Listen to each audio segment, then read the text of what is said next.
bonsoir. Mardi 13 avril 2021. Merci d'être des nôtres. 21h, 23h, carte sur table. C'est le débat politique sur STV avec 4 panélistes. 2 thèmes ce soir. On va largement, et c'est d'ailleurs le thème principal, parler des questions de droits de l'homme au Cameroun. Comment relever le défi? La problématique semble être encore plus présente aujourd'hui qu'avant.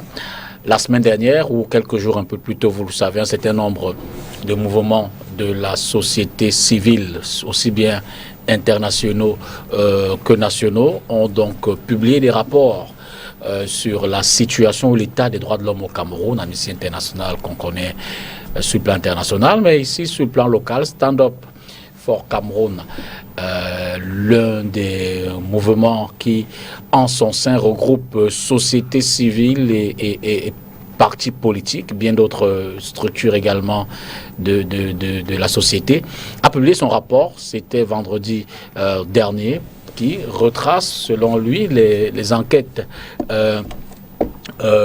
autour des droits de l'homme au Cameroun.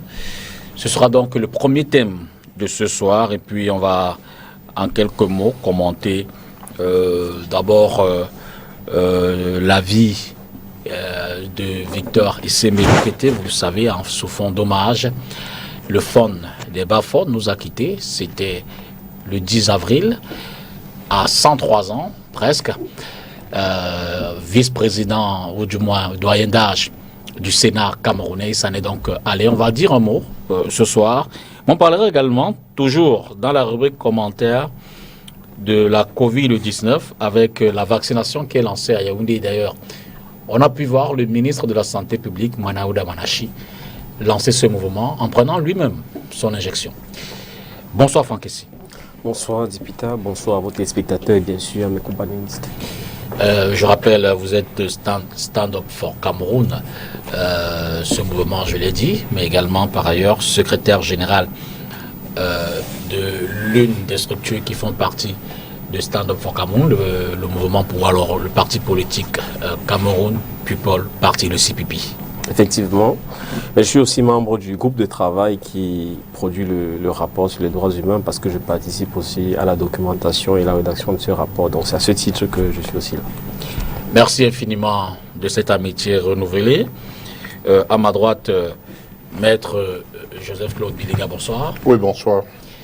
Merci également d'être là. Vous êtes du RDPC. Juste à votre droite, Maître Fabien Keigné du MRC, bonsoir. Bonsoir Monsieur Dipita, bonsoir chers companélistes. C'est un plaisir de me retrouver une fois de plus sur votre plateau. Bonsoir chers téléspectateurs de STV. Merci également de venir ce soir. Et puis on aura Florent Kouotou, il est politologue et communicant du PCRN. Il est sur ce plateau pour ce parti politique ce soir. Bonsoir. Bonsoir Dipita, bonsoir à mon aîné Franck, que j'ai le plaisir de rencontrer ici. Bonsoir également à mes pairs d'en face. Je dis également bonsoir à tous les téléspectateurs qui nous regardent ce soir. C'est votre première, hein, d'abord, sur ce plateau? Absolument, mon baptême de feu. Et je suis d'autant plus heureux de me retrouver ici que lorsque j'étais beaucoup plus jeune que ça, je vous regardais. Et je me disais un jour, je pourrais pourquoi pas répondre à votre invitation. Et ce jour, c'est ce soir. Je suis très honoré de vous recevoir en premier. C'est un véritable honneur. D'autant plus que le PCRN fait quand même partie de ces partis politiques que nous avons l'habitude de recevoir ici. Et partis politiques pour lesquels on a une forte estime, beaucoup de respect et d'amitié. Merci infiniment, mais je veux dire que vous avez certainement pu remarquer que ça ne joue pas toujours des quartiers. Hein. C'est du Paris-Barcelone. Hein. Absolument. Absolument. Et c'est vrai que nous sommes un jeune parti politique. D'accord. Ça veut dire que nous apprenons, nous faisons des pas. Mais même quand un enfant fait des pas, il le fait très bien.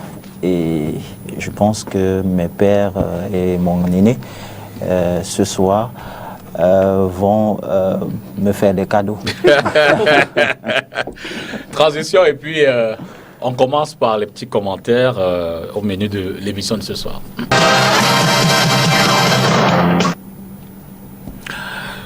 Voilà, d'abord l'hommage. Hein. Je veux dire que On va pas traîner là-dessus. L'hommage, sous une rubrique assez serrée, on a pu voir Victor Imokete s'investir dans la résolution de la crise anglophone. Fatalement, il s'en est allé. Le problème n'est pas tout à fait résolu. De ce point de vue, Franck Essi, est-ce qu'on peut apprécier alors avoir une lecture de l'impact de ces actions avant la crise d'anglophone? On l'a dit, il est centenaire.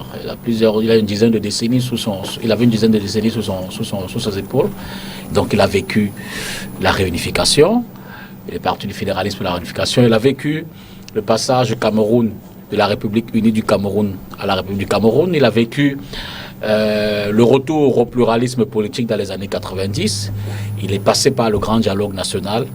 Sur ce chemin, notamment politique, est-ce que vous pourriez en dire un mot?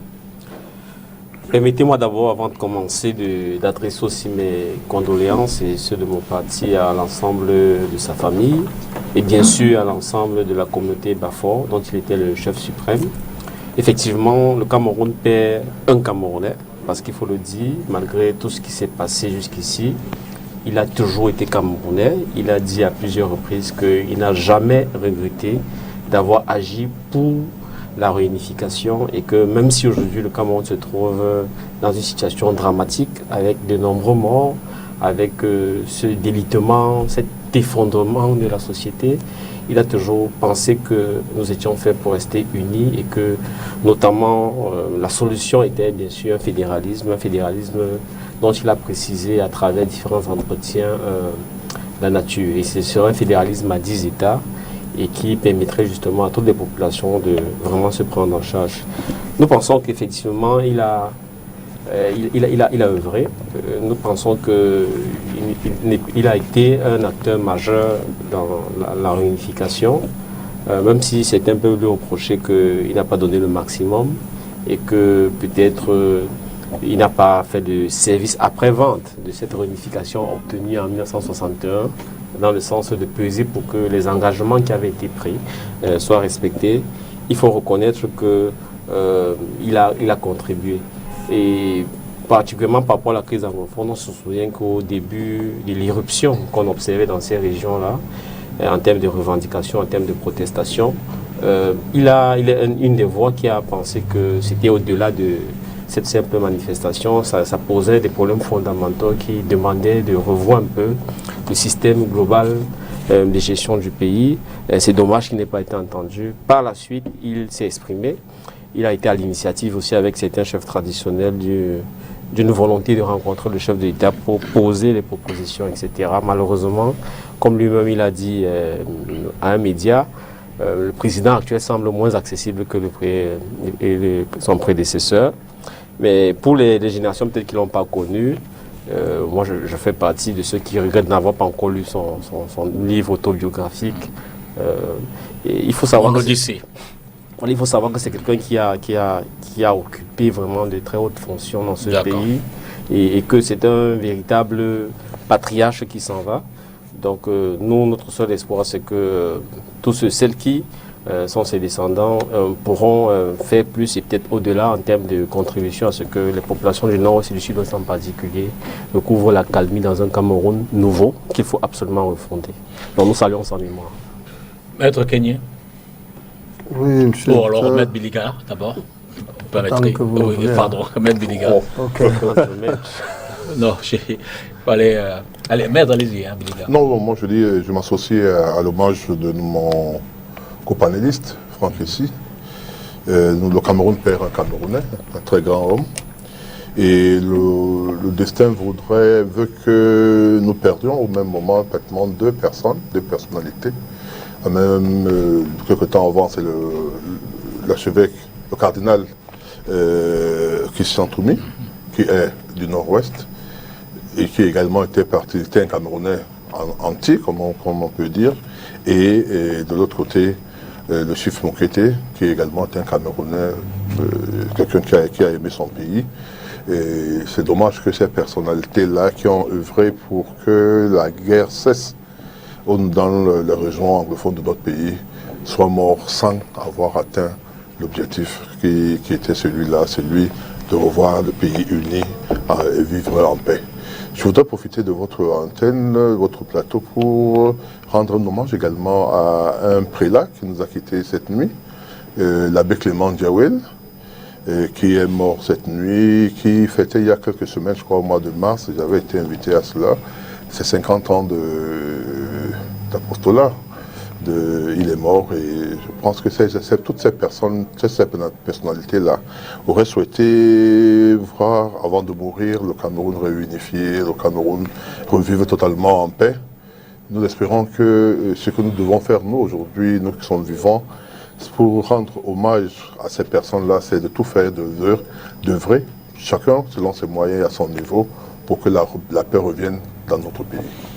Maître Kenny.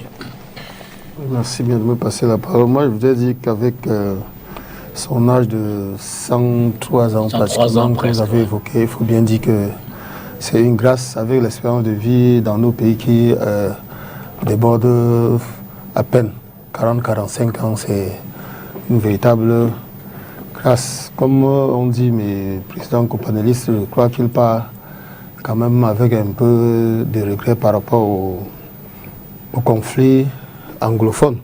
Il me semble, je ne me trompe pas, qu'il a dû prendre la parole, je crois, au niveau de l'Assemblée nationale ou au Sénat pour faire un coup de gueule, où il en appelait à ce que ce problème cesse, qu'on revienne au fédéralisme, qui n'a pas été le cas. Et je pense que certainement, il doit regretter que ce problème lui est survécu. Moi, je pense qu'il devrait aussi avoir un regret parce qu'occuper la scène politique pendant autant de temps sans pouvoir laisser un peu la place aux jeunes, c'est pas tout à fait beau à voir. Je crois qu'il passe sans laisser un tout petit peu, à mon sens, un testament politique. Je ne vois pas ses héritiers politiques. Et c'est ce que nous regrettons, ou moi personnellement, en ce qui le concerne. Mais pour le reste, je lui adresse au nom de mon parti MSC nos sincères condoléances et que la tête de nos ancêtres lui soit légère. Merci. Florent. Alors, le chief Mokete est une figure emblématique de notre patrimoine culturel, économique, parce que parfois on oublie que c'était un grand acteur économique, de notre patrimoine, dis-je, économique, culturel, historique et politique. Alors, il fait partie des rares acteurs, des rares personnages qui sont à la fois témoins et acteurs de toutes les phases les plus importantes de la formation de notre État et de notre nation. Son âge et son expérience, voire même sa stature, lui permettaient de prendre certaines positions critiques à l'égard du régime. Et je pense que sa position sur, par exemple, la forme de l'État et notamment sur la crise anglophone en sont les quelques exemples. Et surtout, le chief Mokete faisait partie de ce cercle très fermé de ceux que l'honorable président Cabral Libye appelle bons vieux. C'est-à-dire ces bons vieux qui savent encadrer la jeunesse, la préparer pour prendre le témoin. Et contrairement à ce que Maître Kenny disait, à savoir qu'il n'a pas pu laisser des héritiers politiques, bon, c'est peut-être vrai, mais on a vu Chief Mokete préparer par exemple son successeur longtemps avant sa disparition. Et je pense que à ce sujet, l'auteur de la transition générationnelle chimérique doit pouvoir prendre des leçons aux côtés de cet illustre disparu à qui je rends un vibrant hommage. Sans transition, on va parler du vaccin et surtout de la campagne de vaccination qui a commencé au Cameroun. La première vague de vaccins que le gouvernement attend est donc arrivée. C'était dimanche soir. Et puis, depuis hier, donc, la série de vaccins où des personnes concernées par cette première vague, le personnel médical, les personnes d'un certain âge, les personnes fragiles sur le plan sanitaire, sont donc au fur et à mesure entrées de se faire vacciner. Et puis il faut rappeler que un certain nombre de doses vont être distribuées à travers le Cameroun. Là, on peut voir le ministre de la Santé publique, Manaouda Manachi, qui lui a donc, pour l'exemple, certainement, pris son vaccin hier à Yaoundé au centre spécialisé Orca, qui s'occupe uniquement des cas Covid-19 au Cameroun. Alors, Maître Kenyé,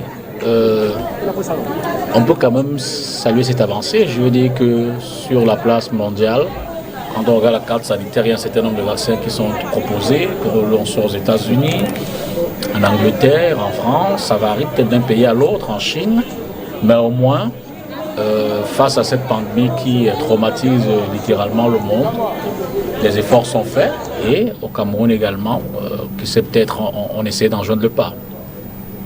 Monsieur Zibida, quand vous parlez des efforts qui sont faits, je vois ça sur le plan mondial. Je crois que revenu au Cameroun, c'est un véritable serpent de mer. Sommes-nous dans la production, sommes-nous dans la critique en ce qui concerne ces vaccins-là? Vous voyez, tout le monde, que ce soit au niveau de l'Occident, encore plus en Afrique, tout le monde est dubitatif quant à quant à l'efficacité de ces vaccins. Et tout le monde redoute particulièrement les effets que cela peut avoir. J'ai eu entendre aujourd'hui, peut-être en venant sur votre plateau, qu'aux États-Unis, on avait vacciné pratiquement 7 millions de personnes et qu'il y a eu des personnes qui ont des effets secondaires relatifs à la coagulation. Donc un mois aujourd'hui. Au Cameroun, je ne sais pas quel type de vaccin nous avons. Pour l'instant, aux États-Unis, on suspend pour un moment. Moi, il me semble que les 200 000 doses que nous avons reçues et qui sont injectées sur les Camerounais proviennent de la Chine. Sinopharm. Et donc l'efficacité serait de 40%. De 40%. En ce qui concerne les effets secondaires, on n'en parle pas. Toujours est-il que pour ce qui me concerne personnellement, face à cette pandémie, il faut peut-être s'en remettre à Dieu. Et moi, je dirais, ça c'est mon sentiment, qu'il vaut peut-être mourir de vaccin que de mourir de Covid par rapport aux statistiques ou au taux de réussite. Ça veut dire que vous avez choisi, parce que ça aurait été la prochaine question, ça veut dire que vous ferez vacciner si... Je me ferai vacciner au lieu de mourir de Covid. D'accord. Par rapport aux chances de suivi. Ça, c'est une affaire de statistiques. D'accord. C'est ce qui me concerne. Sur le vaccin? Alors, sur le vaccin, je dois avouer que je n'ai aucun problème particulier avec la vaccination. D'ailleurs, nous tous ici avons été déjà vaccinés, je pense. Qui contre la polio, qui contre la fièvre jaune, et j'en passe. Mais le problème, c'est les nouveaux vaccins. Les nouveaux vaccins qui ne nous donnent pas les gages de garantie et d'efficacité et de sécurité. C'est ça le problème. Et quand je parle de nouveaux vaccins, je ne fais pas une fixation sur le vaccin anti-Covid. Il y a également... souvenez-vous, le vaccin contre le cancer du col de l'utérus avec la polémique qu'il y avait autour. Et tout cela, cette polémique et ce scepticisme a un fondement. Dans la mesure où, voyez-vous, en 2019, il y a un vaccin contre la dengue en Philippines qui avait été soupçonné d'avoir décimé des centaines d'enfants. Et le vaccin, aussitôt, avait été retiré et les responsables inculpés pour défaut de vigilance. Donc, on a également, le maître venait de le rappeler, on voit bien comment les effets secondaires des vaccins mettent les populations en danger. Et cela, donc, amène les uns et les autres, l'opinion publique mondiale, à pouvoir s'inquiéter sur l'efficacité, l'assurance que nous donnent ces vaccins-là. Mais pour ce qui est du Cameroun, je pense que le comportement du gouvernement ne rassure pas la population. Vous voyez, on se serait attendu, par exemple, que le gouvernement commence à penser, un peu comme le Nigeria, l'Afrique du Sud et même l'Algérie, à une solution locale, une solution nationale. Et quand je parle de solution nationale, on peut d'ailleurs s'interroger de ce que le gouvernement a fait des propositions de notre pharmacopée. La solution Cléda, par exemple. Qu'a-t-on fait de cela? et des autres également. Donc, je parlais du comportement du gouvernement qui ne rassure pas. Voyez-vous, par exemple, le Premier ministre est allé veiller quasiment à l'aéroport international de Simalin pour réceptionner les premières doses du vaccin chinois. Et après, il a fait une déclaration à la presse où il dit « Je suis prêt à me faire vacciner à tout moment. Seulement, le personnel sanitaire doit pouvoir passer avant. Ça, c'est la priorité. » Je pense qu'il me semble que la première dose de vaccin eût dû être administrée sur le chef de l'État, au moins pour 2 raisons. Et cela aurait pu davantage rassurer les populations. Première raison, parce que le président de la République, c'est le premier Camerounais. Deuxième raison, parce qu'il fait partie même de la cible, des cibles prioritaires de ce programme de vaccination, les personnes de 3e âge. Donc, et jusqu'à présent, on a l'impression que le MinSanté est un peu pris comme cobaye. Et pire encore, on s'apprête à réceptionner d'autres types de vaccins, le vaccin britannique. Donc on se dit, justement, ça veut dire que le gouvernement se dit, si ça ne marche pas avec le vaccin chinois, ça pourrait marcher avec le vaccin très controversé, britannique. Et cela pose un réel problème d'assurance que, effectivement, le peuple, la population peut avoir à l'égard de ce vaccin anti-Covid.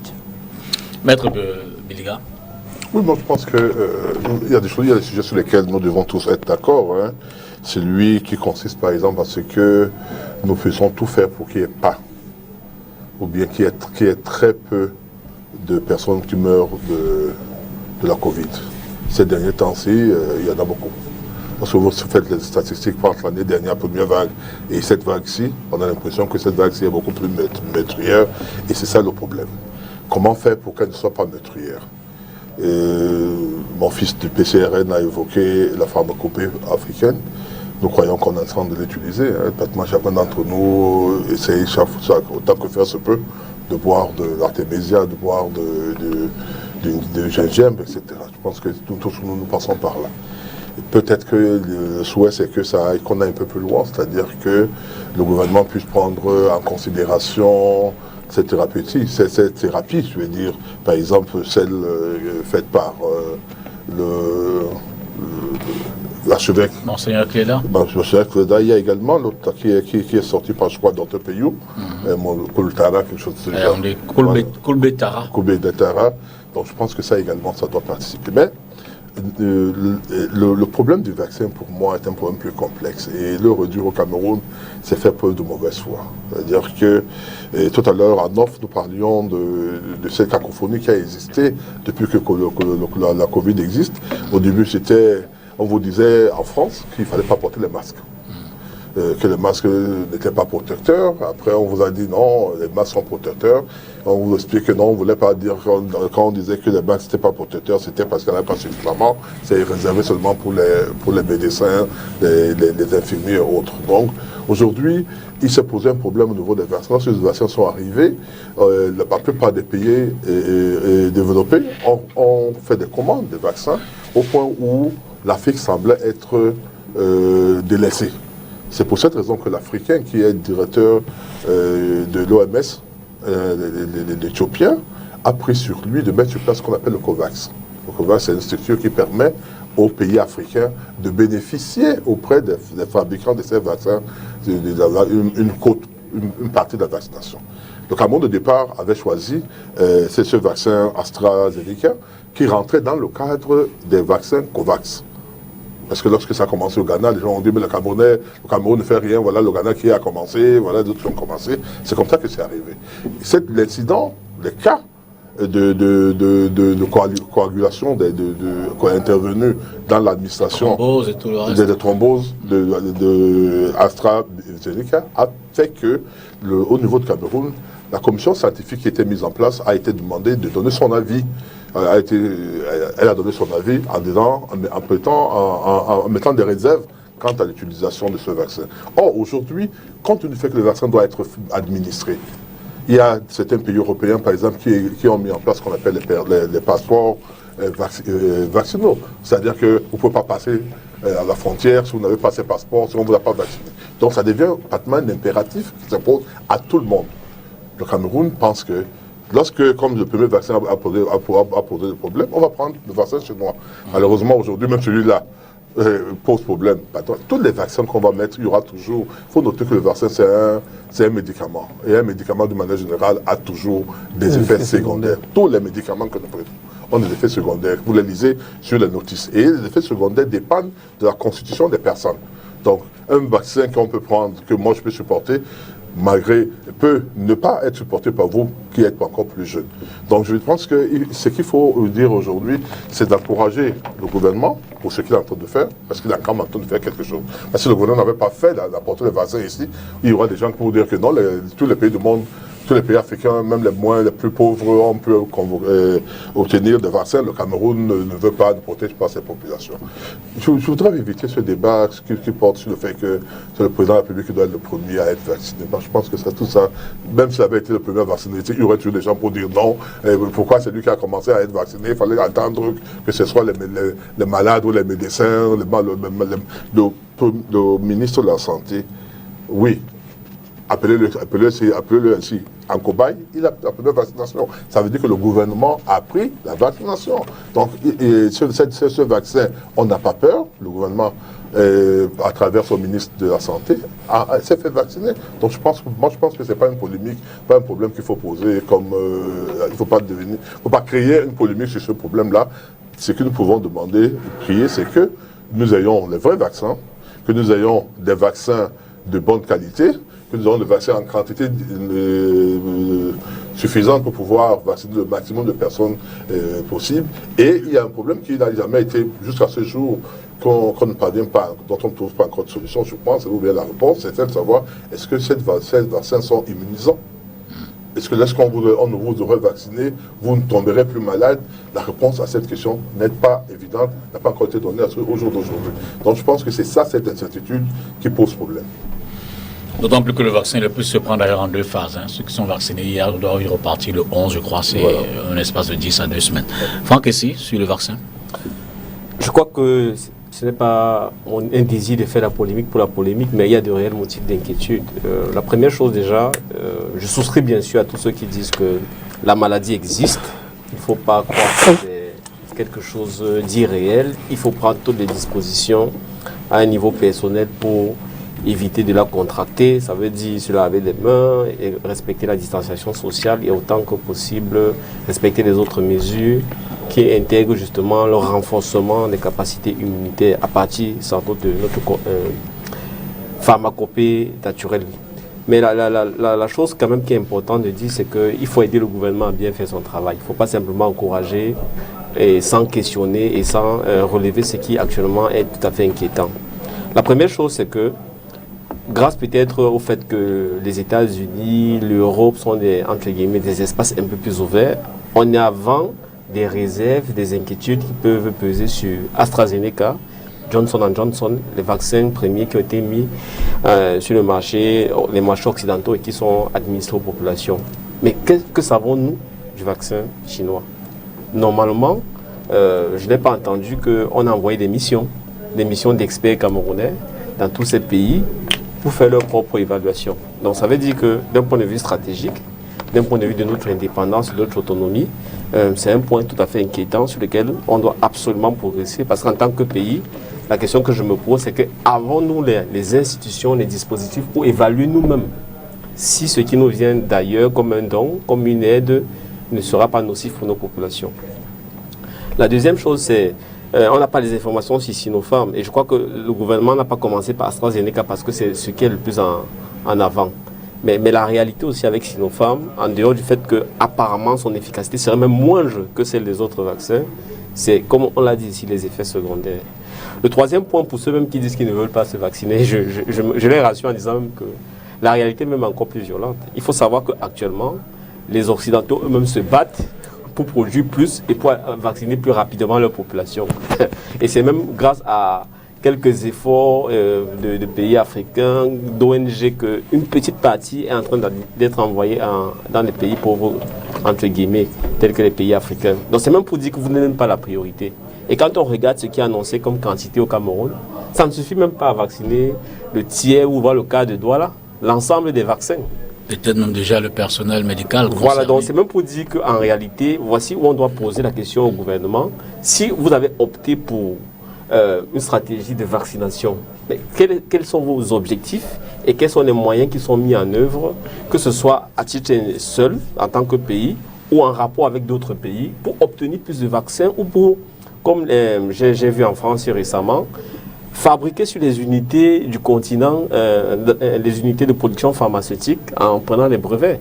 On veut voir les pays africains faire un plaidoyer en disant que le vaccin ne doit plus être vendu. Le vaccin, ça doit être un bien d'accès universel parce que même si eux, ils arrivent à vacciner toute la population en Europe ou aux États-Unis, tant que les autres continents connaissent la maladie, le virus, ils ne sont pas tirés d'affaires. Donc c'est très important on voit que sur le plan stratégique, il y a un vide absolu.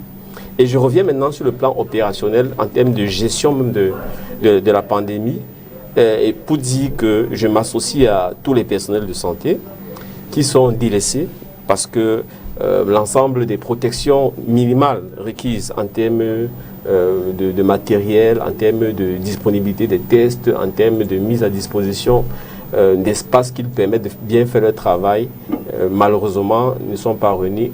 Il y a un relâchement qu'on a connu. Ce relâchement, malheureusement, a entraîné une recrudescence de la maladie, aussi bien au niveau des populations que du personnel de santé. J'ai écouté le porte-parole de l'Ordre des médecins pour la région du littoral dans une radio qui disait que si ce n'était les grands efforts du président de l'Ordre, on aurait vu même des médecins en termes de protestation parce qu'ils sont au bout. Les hôpitaux sont vraiment soumis à très rudes épreuves. Donc là aussi, je crois qu'il faut revenir à bien appliquer ce que nous on sait qui marche en termes de renforcer les centres de santé au niveau local, protéger les personnes qui sont au front, les donner un minimum parce que les tests actuellement ça manque. Et sans les tests, on ne peut même pas savoir quelle est l'ampleur de la maladie. Et quand on ne peut pas savoir quelle est l'ampleur de la maladie, comment on peut la combattre? Donc il y a beaucoup de travail à faire. Et moi, je ne veux pas réduire la réflexion, la discussion sur le Covid, seulement la question de la vaccination, quand tout le reste n'est pas traité convenablement. À votre sujet, je voudrais effectivement préciser que le ministère de la Santé a annoncé une consultation dès ce 30 avril, dès ce 13 avril, donc ce mardi à Yaoundé, des concertations qui concernent donc tous les laboratoires privés ayant la capacité de réaliser des tests Covid-19 PCR au bénéfice des voyageurs. L'objectif visé est de constituer une plateforme de laboratoires publics et privés en vue de l'amélioration continue de l'offre de ce service dans le strict respect évidemment des normes de sécurité sanitaire en la matière. La rencontre aurait donc dû avoir lieu depuis, du moins, les rencontres devraient commencer ce matin. C'est une actualité évidemment qu'on va suivre de près. On va donc prendre la transition et puis on entre dans le débat de fond de ce soir.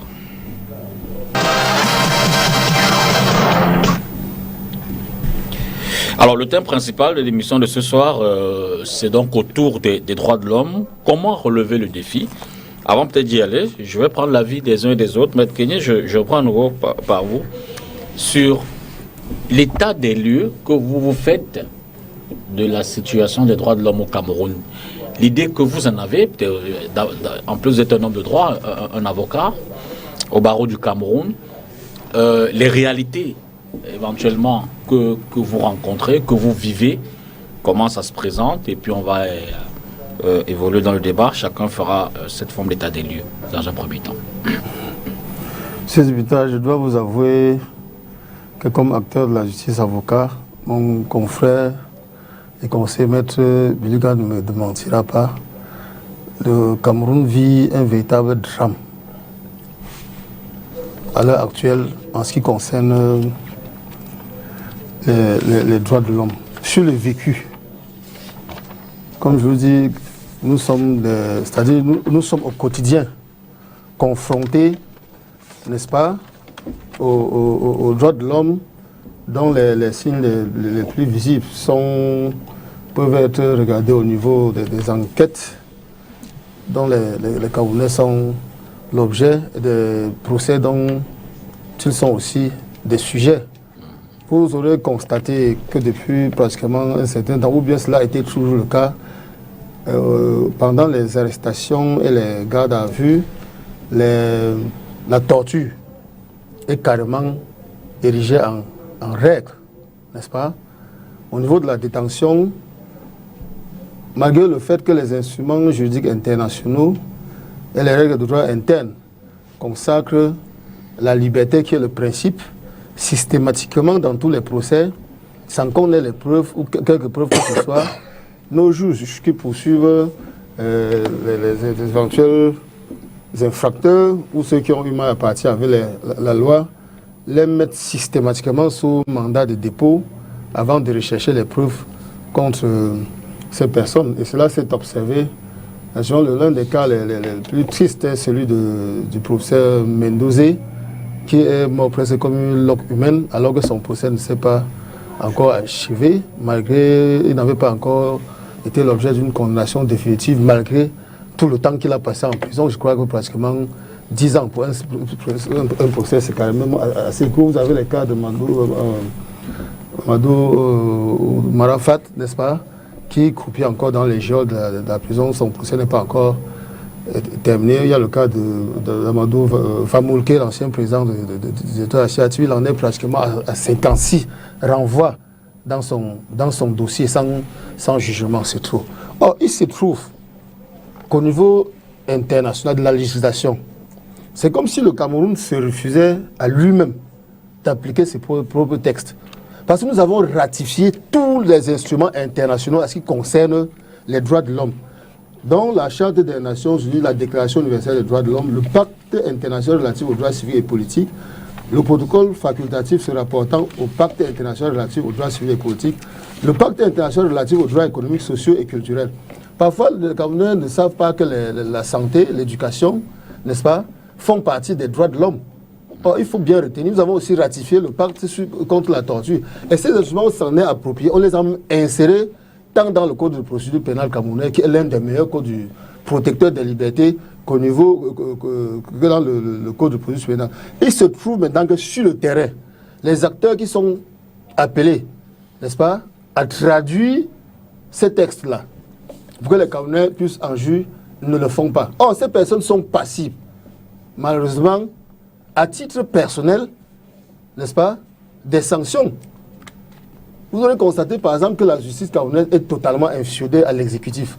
Les magistrats ne parviennent pas à se départir, à se démettre, n'est-ce pas, de la crainte. Je ne sais pas quelle forme de crainte les magistrats ont vis-à-vis du politique, du pouvoir exécutif. Ils n'arrivent pas à s'en affranchir et cela crée énormément de multiples violations des droits de l'homme. Je vais vous évoquer les cas les plus récents que je suis particulièrement, qui concernent particulièrement 5 membres et 53 militants et sympathisants du MLC qui ont été arrêtés bien avant et depuis le 22 septembre 2020 et qui croupissent aujourd'hui en prison 6 mois plus tard pour répondre des faits, des révolutions, de rébellions, attroupements, réunions et manifestations interdites, entre autres, pour avoir tout simplement manifesté conformément, je vais vous le dire, puisque le Cameroun a tout traduit, n'est-ce pas, les textes internationaux sur le plan national, qui ont tout simplement entendu manifester conformément à la loi numéro 90/055, 19 décembre 1990, sur la liberté de réunion et de manifestation publique.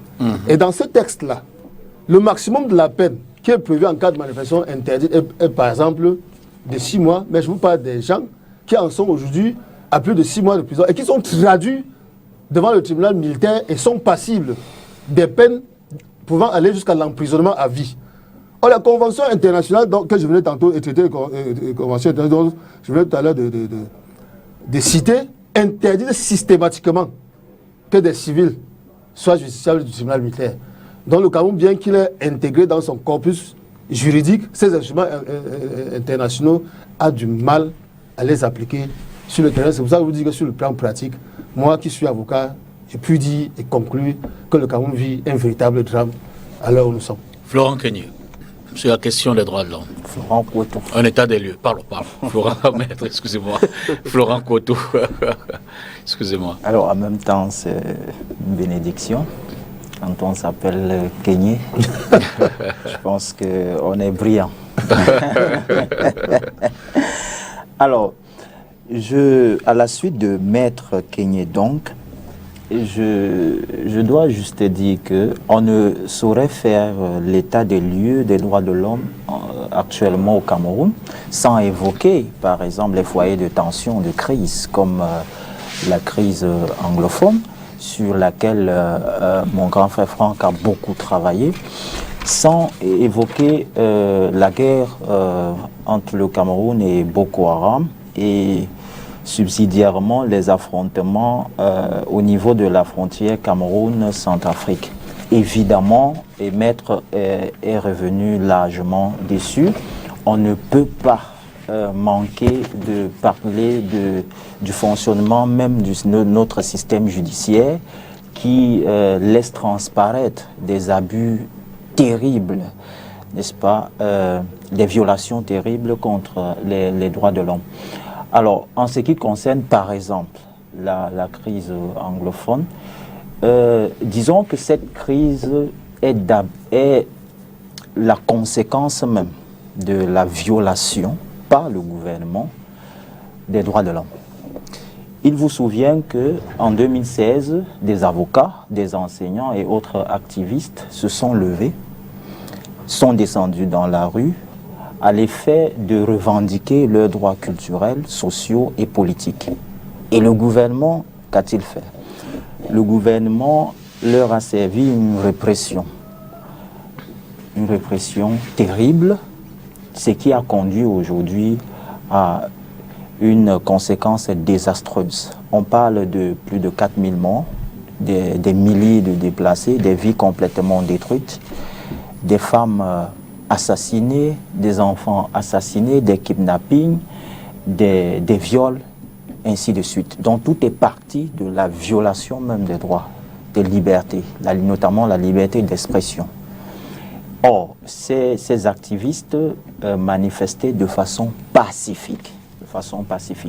Et une fois que les violations ou les exactions contre les droits de l'homme sont donc commises au Cameroun, le gouvernement, dans son nihilisme qu'il a d'ailleurs consacré en religion d'État, fait une sortie pour dire que la situation est sous contrôle et il n'y a rien de grave. Ceci, naturellement, pour contrer ou pour apporter les démentis, n'est-ce pas, aux ONG et autres organismes internationaux en matière de protection des droits de l'homme, notamment les rapports d'Amnesty International, du ACR et aussi les rapports de Stand Up for Cameroun de mon collègue de droite. Donc tous ces rapports-là indiquent clairement qu'il y a de graves violations des droits de l'homme dans notre pays. Je ne vais pas rentrer maintenant dans le fonctionnement même de notre justice. Je pense que les avocats sont en face et ils le vivent au quotidien. C'est vraiment déplorable, n'est-ce pas, ce que les justiciables camerounais subissent, n'est-ce pas, de leur justice qui est censée les protéger. Au Cameroun, on a l'impression qu'une garde, par exemple une garde à vue, est devenue une garde à vie. Et lorsqu'on vous évoque le nom CED, mais ça donne des frissons. Ça donne des frissons, on a des vertiges parce que l'idée qu'on a du CED est l'idée d'un centre, par exemple, de torture où pour extorquer les aveux à un prévenu, on doit le soumettre aux tortures, par exemple.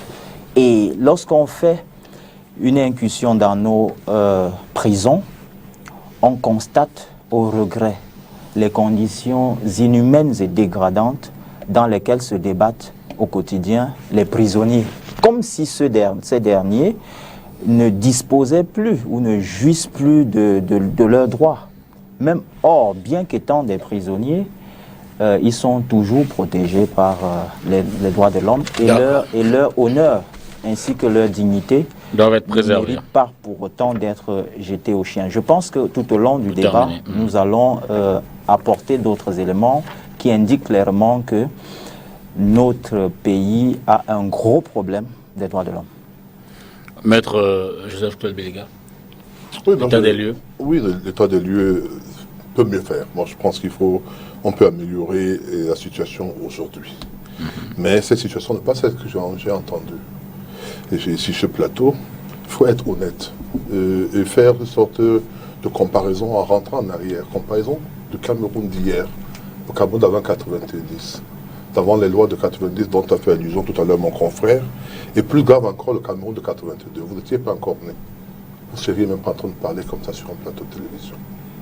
Jamais. Vous n'aurez même pas imaginé, même dans un bar, on dit parler de mal du Cameroun. Même si c'était la vérité que vous disiez, on vous arrêtait. Aujourd'hui, on peut venir à la télévision parler.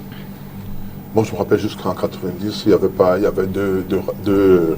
une seule radio, une seule télévision. Il y avait un seul journal, la Gazette. Avant, il y avait le courrier sportif. C'était ça la réalité camerounaise. Dans la Gazette, on parlait des faits divers, jamais de politique. Aujourd'hui, on peut se permettre de parler, de dire pas mal de choses. Certains disent qu'il s'agit de droit au bavardage. Mais ça existe. Dans plusieurs pays, ça n'existe pas. Donc je pense qu'il y a eu des choses quand même qui ont été faites et pour lesquelles il faut être honnête en disant oui, ça a été fait. Le problème que l'on pose généralement, et mon confrère vient de l'évoquer, c'est le problème de la liberté des réunions de manifestation. Lorsqu'on vous dit on a manifesté pacifiquement, il n'y a pas de manifestation pacifique. La loi réglemente même la manifestation que vous dites pacifique. La loi vous dit, lorsque vous voulez marcher, vous devez faire une déclaration. C'est ce que la loi dit. Dans le Cameroun, c'est un système déclaratif. En France, c'est un système d'autorisation. Le Cameroun vous dit, dans une manifestation, le sous-préfet peut vous assigner un itinéraire ou peut interdire la manifestation. Lorsque vous refusez même de faire la déclaration, vous vous mettez en marge de la loi. Aussi simple que ça. Et la loi, ce n'est pas seulement la loi de 90, contrairement à ce que mon confrère dit. C'est le code pénal aussi, qui parle de condamnations, comme il a dit, qui vont jusqu'à l'emprisonnement à vie. Parce que lorsque vous vous asseyez, vous êtes ensemble, que vous commencez à crier Paul Biya, ceci, c'est écrit en un nom. C'est une infraction, cri séditieux. Lorsque vous vous attroupez, attroupement, c'est une infraction. L'insurrection, c'est une infraction. Donc il y a une série d'infractions qui découlent du simple fait que vous avez refusé d'obéir à la loi, vous vous êtes mis dans la route pour faire une manifestation alors que ce n'est pas permis. Et je veux dire, il peut avoir donc un cumul de qualifications de l'acte que vous aurez posé. C'est pour ça que chaque fois que j'entends mon confrère dire on les a arrêtés pour rien, je lui dis mais dans le dossier il n'y a pas eu de motifs d'inculpation. Ça existe des motifs d'inculpation.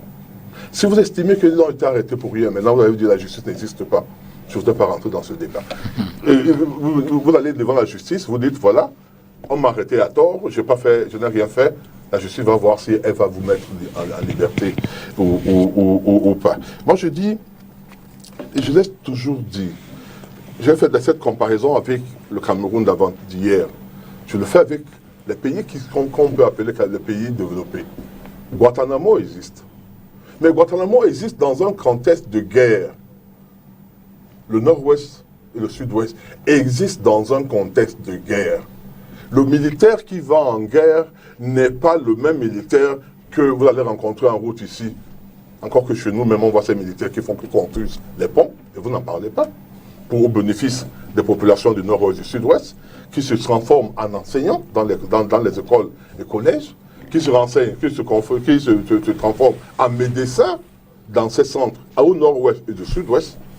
Ce que les ONG retiennent, ou bien le OSC, l'Organisation de la société civile, c'est le fait qu'aujourd'hui, parce qu'on a arrêté quelqu'un qui a peut-être tué à Yafor, comme Madame Florence Ayafor, comme on a vu, qu'on l'arrête et qu'on essaye d'obtenir, peut-être pas de manière en le caressant en le caressant, je ne sais pas quoi, au niveau de la tête ou au niveau de la bouche. Et ce monsieur, on lui demande de dire des informations, on appelle ça de l'exploitation. Dans toutes les armées du monde, il y a les méthodes pour l'exploitation. Ces méthodes ne sont pas des méthodes de catéchistes. C'est pour cette raison qu'on parle de boîte en amour. C'est pour cette raison, et on vous dit ceci, pour pouvoir sauver 10, 15, 20, 30, 50 000 Camerounais, on peut arrêter un et l'amener à travers des méthodes pas toujours conventionnelles. Je suis content, je suis d'accord avec vous. L'amener à dire qu'ils ont voulu faire ceci pour pouvoir en exploiter et pour permettre de sauver des vies de plusieurs personnes. C'est ça la réalité. Donc je dis, pour moi, quel est l'État aujourd'hui? L'État, ça s'est amélioré par rapport à la période de 90 avec les lois sur la subversion de 1962, sur la subversion, mais on peut encore faire d'autres choses. Et parce que la loi est évolutive, parce que la société doit pouvoir évoluer avec plus de liberté, le RDPC et son président essayent de poser des actes qui amènent donc à ce qu'on ait plus de liberté. Le rôle des OSC, je le comprends. Parce que lorsque ces sociétés, ces structures font des rapports, c'est pour qu'on leur donne de l'argent. Vous le savez très bien. Si, je l'ai dit souvent avec mon ami Nanga, etc. Philippe Nanga et madame, ma soeur, Marceline Membe, on les paye. Ils sont pas fortement payés, mais ils ont des subventions pour pouvoir faire le travail. S'ils disent que tout marche bien au Cameroun, les subventions ne viendront plus. Donc, ils sont obligés de dire, oui, il y a des choses qui ne vont pas. Oui, il y a certaines choses qui ne vont pas. Mais ce n'est pas toujours ce que... le rôle des OSC, je le dis très souvent à mon ami Philippe Nanga, c'est également d'éduquer. Parce que si nous éduquions, dire ce que je suis en train de dire là, par exemple, au niveau de l'infraction, au niveau des manifestations, dire aux personnes que c'est impropre, c'est inexact de dire que lorsqu'on arrête les gens pour les manifestations pacifiques, c'est illégal. Non! C'est pas normal, c'est faux de dire que lorsqu'on arrête, que la loi dit que c'est 6 mois, c'est faux. La loi ne se limite pas seulement à 90 secondes, 6 mois. Il y a d'autres lois sur le maintien de l'ordre qui existent, qui indiquent comment ça se passe. Il y a des infractions. Le code pénal est là, il existe. C'est le code de procédure, le code de justice militaire existe. C'est tout ce cumul. C'est toutes ces différents tests qui déterminent le comportement de l'être humain et les inculpations qu'on peut faire par rapport à ce comportement. Si vous dormez dans votre chambre, on ne viendra pas vous arrêter. Mais si vous demandez sortir le matin pour dire bien Mosgo, à un moment donné, on peut vous arrêter. Parce que ça constitue des infractions prévues par la loi. Outrage à chef de l'État, outrage au corps constitué. Ça existe. Ce sont des infractions. Et je termine, parce que ce débat, je laisse beaucoup eu à intervenir dessus, celui de la primauté de l'instrument juridique. Sur ce point, nous sommes d'accord. Sauf que, il n'y a aucun instrument juridique qui dit que comment les gens doivent marcher, comment les doivent... Non, on évoque les principes. On dit l'État doit garantir la liberté d'expression, doit garantir la liberté de vote, doit garantir la liberté, le droit à l'éducation, doit garantir. C'est ça le principe. Maintenant, pour mettre en pratique, il y a des mécanismes. Il y a des mécanismes qui ressortent du corpus juridique interne. C'est pour cette raison que les élections en France ne sont pas les mêmes qu'aux États-Unis. Aux États-Unis, ce n'est pas les électeurs qui votent, ce sont des grands électeurs. En Afrique du Sud, le président de la République n'est pas voté par l'ensemble des pays. D'ailleurs, comme les premiers ministres d'Israël, dans le système d'Israël, de Grande-Bretagne et autres, ils sont élus parce que leur parti a gagné les élections, tout simplement. Donc chaque système a ses trucs. Les votes, jusqu'à 1945, les femmes ne votaient pas en France. Dans certains pays du haut monde, elles ne votent pas. Mais on ne va pas dire que ces pays sont des pays de dictature. Tout simplement parce qu'on demande à chaque pays d'adapter sa législation au principe de liberté. Merci, maître. Franck Essi. Je crois que répondre seulement à maître Biliga, je crois que ça suffirait à faire toute cette émission. Loin de la réponse, ajoutez déjà du vôtre Non, c'est à travers la réponse à maître Biliga, il y aura mon point de vue sur la situation, évidemment. Écoutez, si un pays ne permet pas aux femmes de voter, ce sont des violations des droits des femmes tels que définis dans les textes internationaux et ratifiés par des pays s'ils sont membres de l'ONU. Il nous dit que les principes sont proclamés dans ces grands textes internationaux, mais c'est à chaque pays d'en définir les mécanismes. Et ce n'est pas parce que chacun choisit la voie d'application qu'on va le qualifier de dictature. Écoutez, les conventions internationales interdisent le travail des enfants. Il y a des pays qui pratiquent le travail des enfants en disant que ça relève de leur culture. Soit vous ne la ratifiez pas, si vous la ratifiez, vous l'appliquez. Et quand vous ne l'appliquez pas, n'hésitez pas que c'est votre façon à vous de le faire. Donc je pense que là, il y a, on appelle ça, comment utiliser ça en termes, on appelle ça un sophisme. C'est-à-dire qu'un raisonnement qui a l'apparence de la logique, de la vraisemblance, mais qui s'appuie sur une dénaturation, j'ai envie de dire une désubstantialisation des notions. Bon, l'autre mot encore, c'est un gros mot que les gens qui nous écoutent m'en excusent. On appelle ça la logomachie, c'est-à-dire qu'on prend un mot, on le vide de sa substance. Ça, c'est la télé, mais on dit que non, c'est plutôt la marmite. Je décide que c'est la marmite. Non, ça, je pense que ce n'est pas acceptable. Donc, ça me permettrait donc de revenir sur certains points. Je ne peux pas tout évacuer parce que c'est trop gros. Premièrement, quand il nous dit qu'il faut comparer à la situation avant pour faire la bonne analyse, je dis que c'est une manière de voir. Parce qu'il ne faut pas se limiter seulement aux années 90. Avant l'accession à l'indépendance en 60, nous avions le multipartisme. C'est étonnant ça, que sur le colon, on avait déjà 49 partis qui exerçaient, qui se déployaient. Je vous rappelle que la première manifestation, c'est ici à Douala, c'est le boulevard de la Liberté. Ce sont des femmes qui se lèvent, qui disent que les mesures prises par le gouverneur, là, les impôts qu'il a décrétés et qui vont perturber nos activités commerciales, c'est inacceptable. Et elles manifestent, elles se font entendre et elles reculent. Il y a des militantes, le nom m'oublie, c'est une maths, puis il y a plusieurs maths, Gertrude Omok, qui va jusqu'à, parce que le gouverneur, le représentant de la France à l'époque, vient dans un meeting pour insulter les Camerounais que nous étions, avec un discours méprisant, en leur disant ce qu'ils doivent faire. Elle va jusqu'à lui arracher le micro et lui répondre. Elle n'est pas pour autant, elle ne s'est pas retrouvée en prison. Je veux dire, je vous parle des années, des périodes coloniales. Imaginez aujourd'hui que le gouverneur d'une région, le préfet d'une région, le sous-préfet d'une région, vient dans un endroit, parle, et un citoyen estime que ce n'est pas normal, et il vient lui dire, je prends le micro et je vous dis vos 4 vérités en face, et il n'est pas en prison. Entre 1900, les années 40 et aujourd'hui, vous estimez que c'est une régression, c'est une progression. J'ai envie de dire que sous les apparences, à travers l'adoption des textes qui n'appliquent jamais, ce gouvernement a des pratiques qui dépassent même sous certains aspects la période coloniale. Je suis au regret de le dire. Je ne dis pas que les colons étaient des exemples à suivre et qu'il faut retourner à la colonisation, mais ils nous font penser que sur certains aspects, on a reculé. Je continue en disant que quand il dit « regardez ces libertés que vous avez aujourd'hui », vous ne pouviez pas parler, vous n'étiez pas né, etc. Mais ces libertés ont été conquises de haute lutte. C'est la lutte des gens. Des gens sont morts pour qu'on puisse parler aujourd'hui. Donc à ce titre-là, on ne peut pas, la méthode. Aujourd'hui, donc je suis dans l'analyse pour dire que non, il faut déjà déconstruire parce que sinon... Non, justement, on est encore dans l'état des lieux.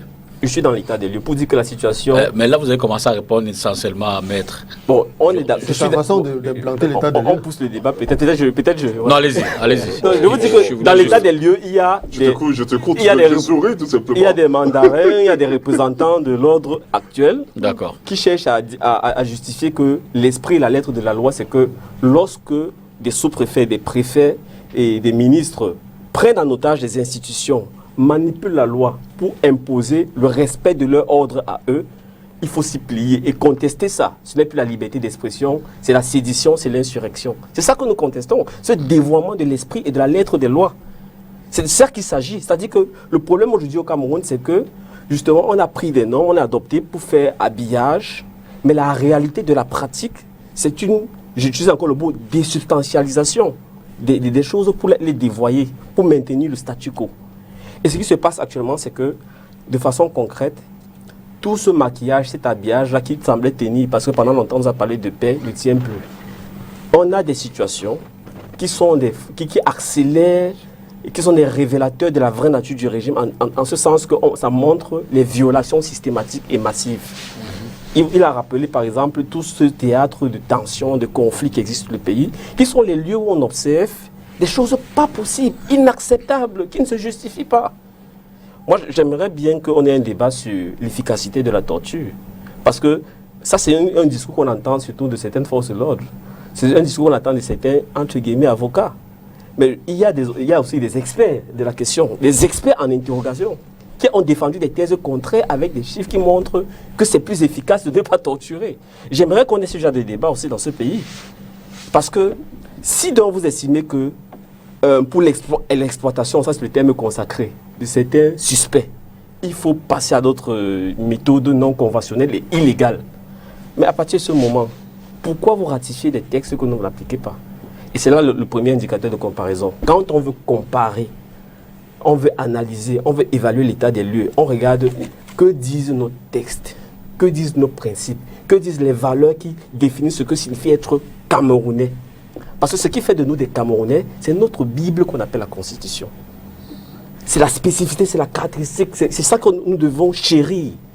Donc lorsqu'on veut évaluer comment on va, on regarde comment nous vivons en comparaison avec ce que nous avons scellé comme notre identité. Et chaque fois que l'écart est grandissant, ahurissant, etc., on ne peut que s'inquiéter et s'arrêter. Donc à ce titre-là, je peux vous dire qu'aujourd'hui, les types de violations, c'est pas seulement, sont même les activistes politiques, c'est très grave, mais ça concerne d'abord les populations. Je vous parle d'un seul phénomène, le phénomène de ce que j'appelle les punitions collectives. Dans les zones dites en crise, lorsqu'on soupçonne qu'il y a dans la population, dans la zone, des gens qui sont des groupes armés ou bien des groupes sécessionnistes, ce qui se passe en termes de punition collective, en termes de rafles collectives, en termes de violence, en termes de viol, en termes d'incarcération où des gens se retrouvent 18 mois, 3 après, on ne sait même pas où ils sont. Nous avons un cas dans le rapport d'avril de notre groupe de travail, on publiera un livre de personnes disparues à un contrôle de police en plein milieu de Boya, à Bamenda, etc., dont on recherche aujourd'hui la trace, on ne voit pas. Sous prétexte qu'ils seraient des sécessionnistes, etc. Ce n'est pas ce que nos lois disent. Je demande à Maître, c'est une avancée qu'aujourd'hui, on ait un porte-parole du ministère de la Défense qui vient mentir à mon vision. Non, je suis très précis. Je suis très précis, M. Djipita. Oui. Quand quelqu'un dit quelque chose qui est contraire au fait et à la vérité, ça se définit comment en français? Qui est contraire à la vérité. C'est mentir. Non, en même temps, mentir, c'est plus simple. Je donne un cas que péjoratif. Et vous savez que. Mais c'est négatif. Oui, c'est négatif, ce n'est pas positif. On peut le dire autrement. Excusez-moi. Négatif, ce n'est pas positif. Donc, j'utilisais les euphémismes pour vous, peut-être. Ça m'engage. Non, ça ne peut pas vous engager seul. Non, c'est moi qui parle. Mais l'antenne relais. Bon, j'avance. Je vais simplement dire que vous avez la famille de M. Ouazizi avec les avocats qui sont chaque mois devant le juge pour demander à voir M. Ouazizi. Qui, au moment même où l'affaire revient devant de la scène, sont même dans une audience où on les attend. Vous avez quelqu'un qui dit « Je les ai appelés. Je les ai dit de venir chercher le corps. » Et il répète ça, et après, on ne trouve pas le corps, rien ne se passe. Et vous êtes là, M. Djipita. Mais demandez où est le corps de M. Ouazizi. Quand l'ont-ils remis à la famille? Des cas comme ça, ils sont nombreux. Excusez-moi, on ne peut pas entendre ce que M. Biliga a dit là et rester tranquille. Moi, j'ai des camarades. Monsieur, je ne vous ai pas coupé. Juste une chose. Je ne vous ai pas coupé. Je termine ce point. Je termine ce point. C'est un débat maintenant, si vous ne voulez pas. Je suis en train de débattre. Après, je vais vous écouter. Mais laissez-le terminer. Et puis, je vous donne un dernier exemple. Le 18 septembre, j'ai des camarades de Stand Up au Cameroun qui finissent une réunion dans notre siège, qui sortent, ils étaient une trentaine.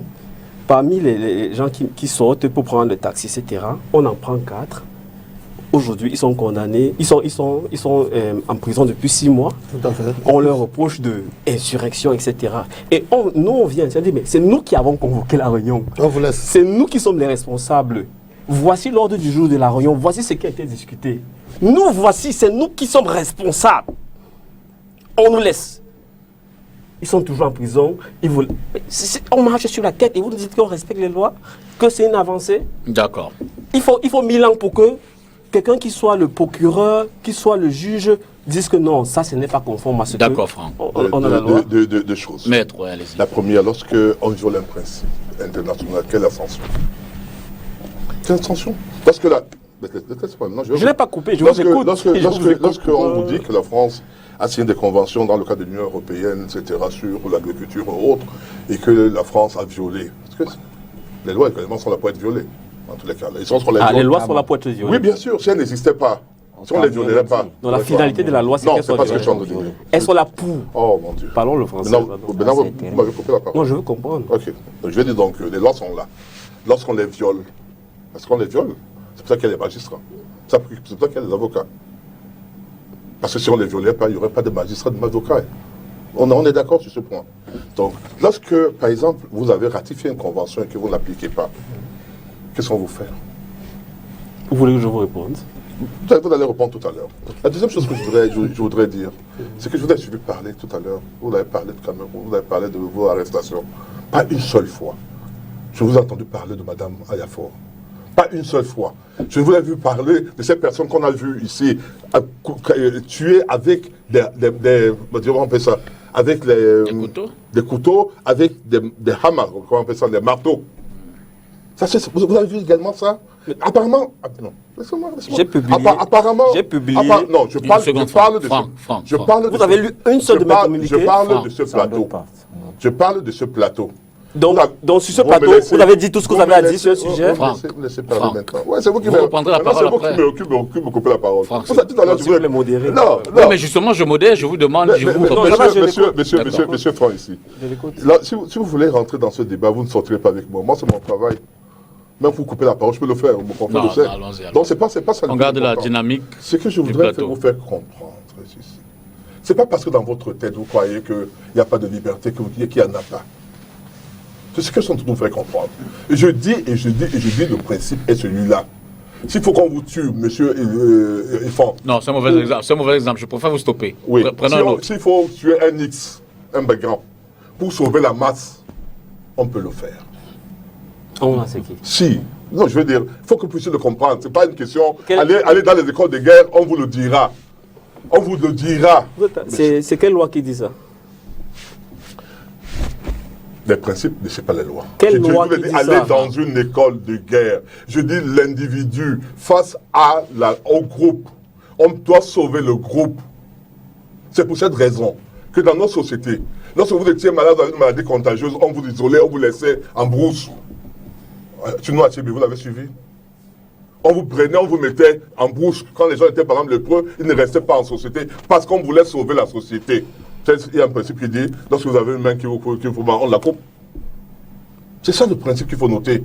Donc lorsque vous affirmez, vous attaquez l'armée en disant l'armée a fait ceci, vous ignorez que cette armée-là est là pour vous protéger. J'ai attaqué l'armée. Mais si, bien sûr, lorsque vous attaquez le responsable, le porte-parole de l'armée. Lorsque vous dites que dans le nord-ouest et le sud-ouest, il y a des violations des droits de l'homme, on a fait ceci, vous attaquez l'armée. Mais l'armée même le reconnaît. C'est l'armée qui le reconnaît. Si vous voulez continuer. Donc elle s'attaque elle-même. Si vous continuez à parler. J'espère qu'ils vont pas. Non, moi, ce que non, du tout. Je termine par là. Ce que je disais, c'est que il est facile d'accuser ceux qui se battent pour vous défendre. Vous êtes sûr qu'on ne se bat pas pour les défendre? Vous avez dénaturé l'ambiance du plateau. Okay, alors, Maître Kenyé, maintenant qu'on a fait une forme d'état des lieux, quels sont les blocages? Je rappelle que le thème ce soir, c'est comment relever le défi. Alors, je veux dire que quels sont les blocages que vous notez, que vous observez, justement dans l'observance ou l'inobservance des droits de l'homme au Cameroun? Comment relever le défi pour que le Cameroun devienne un État? Oui, c'est la thématique. C'est la thématique, n'est-ce pas? Mais essayons de recenser d'abord les blocages. Tout à fait, je vous suis très bien. La question est toute simple et les solutions sont tout aussi simples. Je veux, avant de répondre sincèrement, vous dire qu'il y a des déclarations qui me font froid au dos. Moi, en tant qu'acteur de la justice, avocat, de la veuve et de l'orphelin. Le Cameroun aujourd'hui fait partie de ce qu'on appelle un village planétaire, n'est-ce pas? La vérité ne manque pas. Ne nous voilons pas les yeux. Au niveau international, lorsqu'on parle des organisations internationales telles Amnesty, ce sont des partenaires du Cameroun. S'ils ne sont pas des partenaires du Cameroun, ce sont des organisations internationales qui sont consacrées, dont on ne conteste pas les recherches, n'est-ce pas?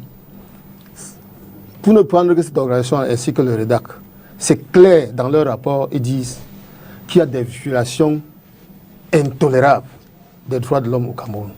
Je crois que l'Union européenne l'a dit. Le Parlement européen le dit. Les États-Unis le disent. Paradoxalement, il y a quand même des acteurs au Cameroun qui, malgré toute la communauté internationale, toutes ces révélations de la communauté internationale parviennent à dire que rien ne marche. Lorsque j'entends mon confrère, par exemple, dire sur ce plateau que les traités et conventions internationales n'énumèrent que des principes, je voudrais lui apporter une contradiction pour dire que cela est archi faux. Je le dis pourquoi? Parce que l'article 45, par exemple, de notre Constitution de 1996 insère tous ces traités et conventions. Tous ces traités et conventions, autant pour moi, sont insérés dans le préambule de la Constitution. Et l'article 45 de la Constitution dit que ces traités et conventions ont une force supérieure à la Constitution. Cela veut dire quoi? La Constitution est supérieure à nos textes de loi. Nos textes de loi ne peuvent s'aligner, ne peuvent que s'arrimer par rapport à ces traités et conventions. Vous savez que c'est tout un débat, non? Je dis qu'à l'époque, on a eu ces débats-là. Et je sais que vous, les juristes, d'ailleurs, vous n'êtes pas unanime sur cette question. Tout à fait. Je suis en train de répondre, je sais, à votre question. Puisque vous me posez la question de savoir comment je devrais... Pour répondre facilement, je voudrais dire qu'il suffirait tout simplement de respecter les traités et conventions internationaux. Je vais vous prendre par exemple le traité international sur les droits civils, sur les droits civiques et politiques, n'est-ce pas, qui disent qu'aucun citoyen ne peut être inquiété pour ses opinions politiques.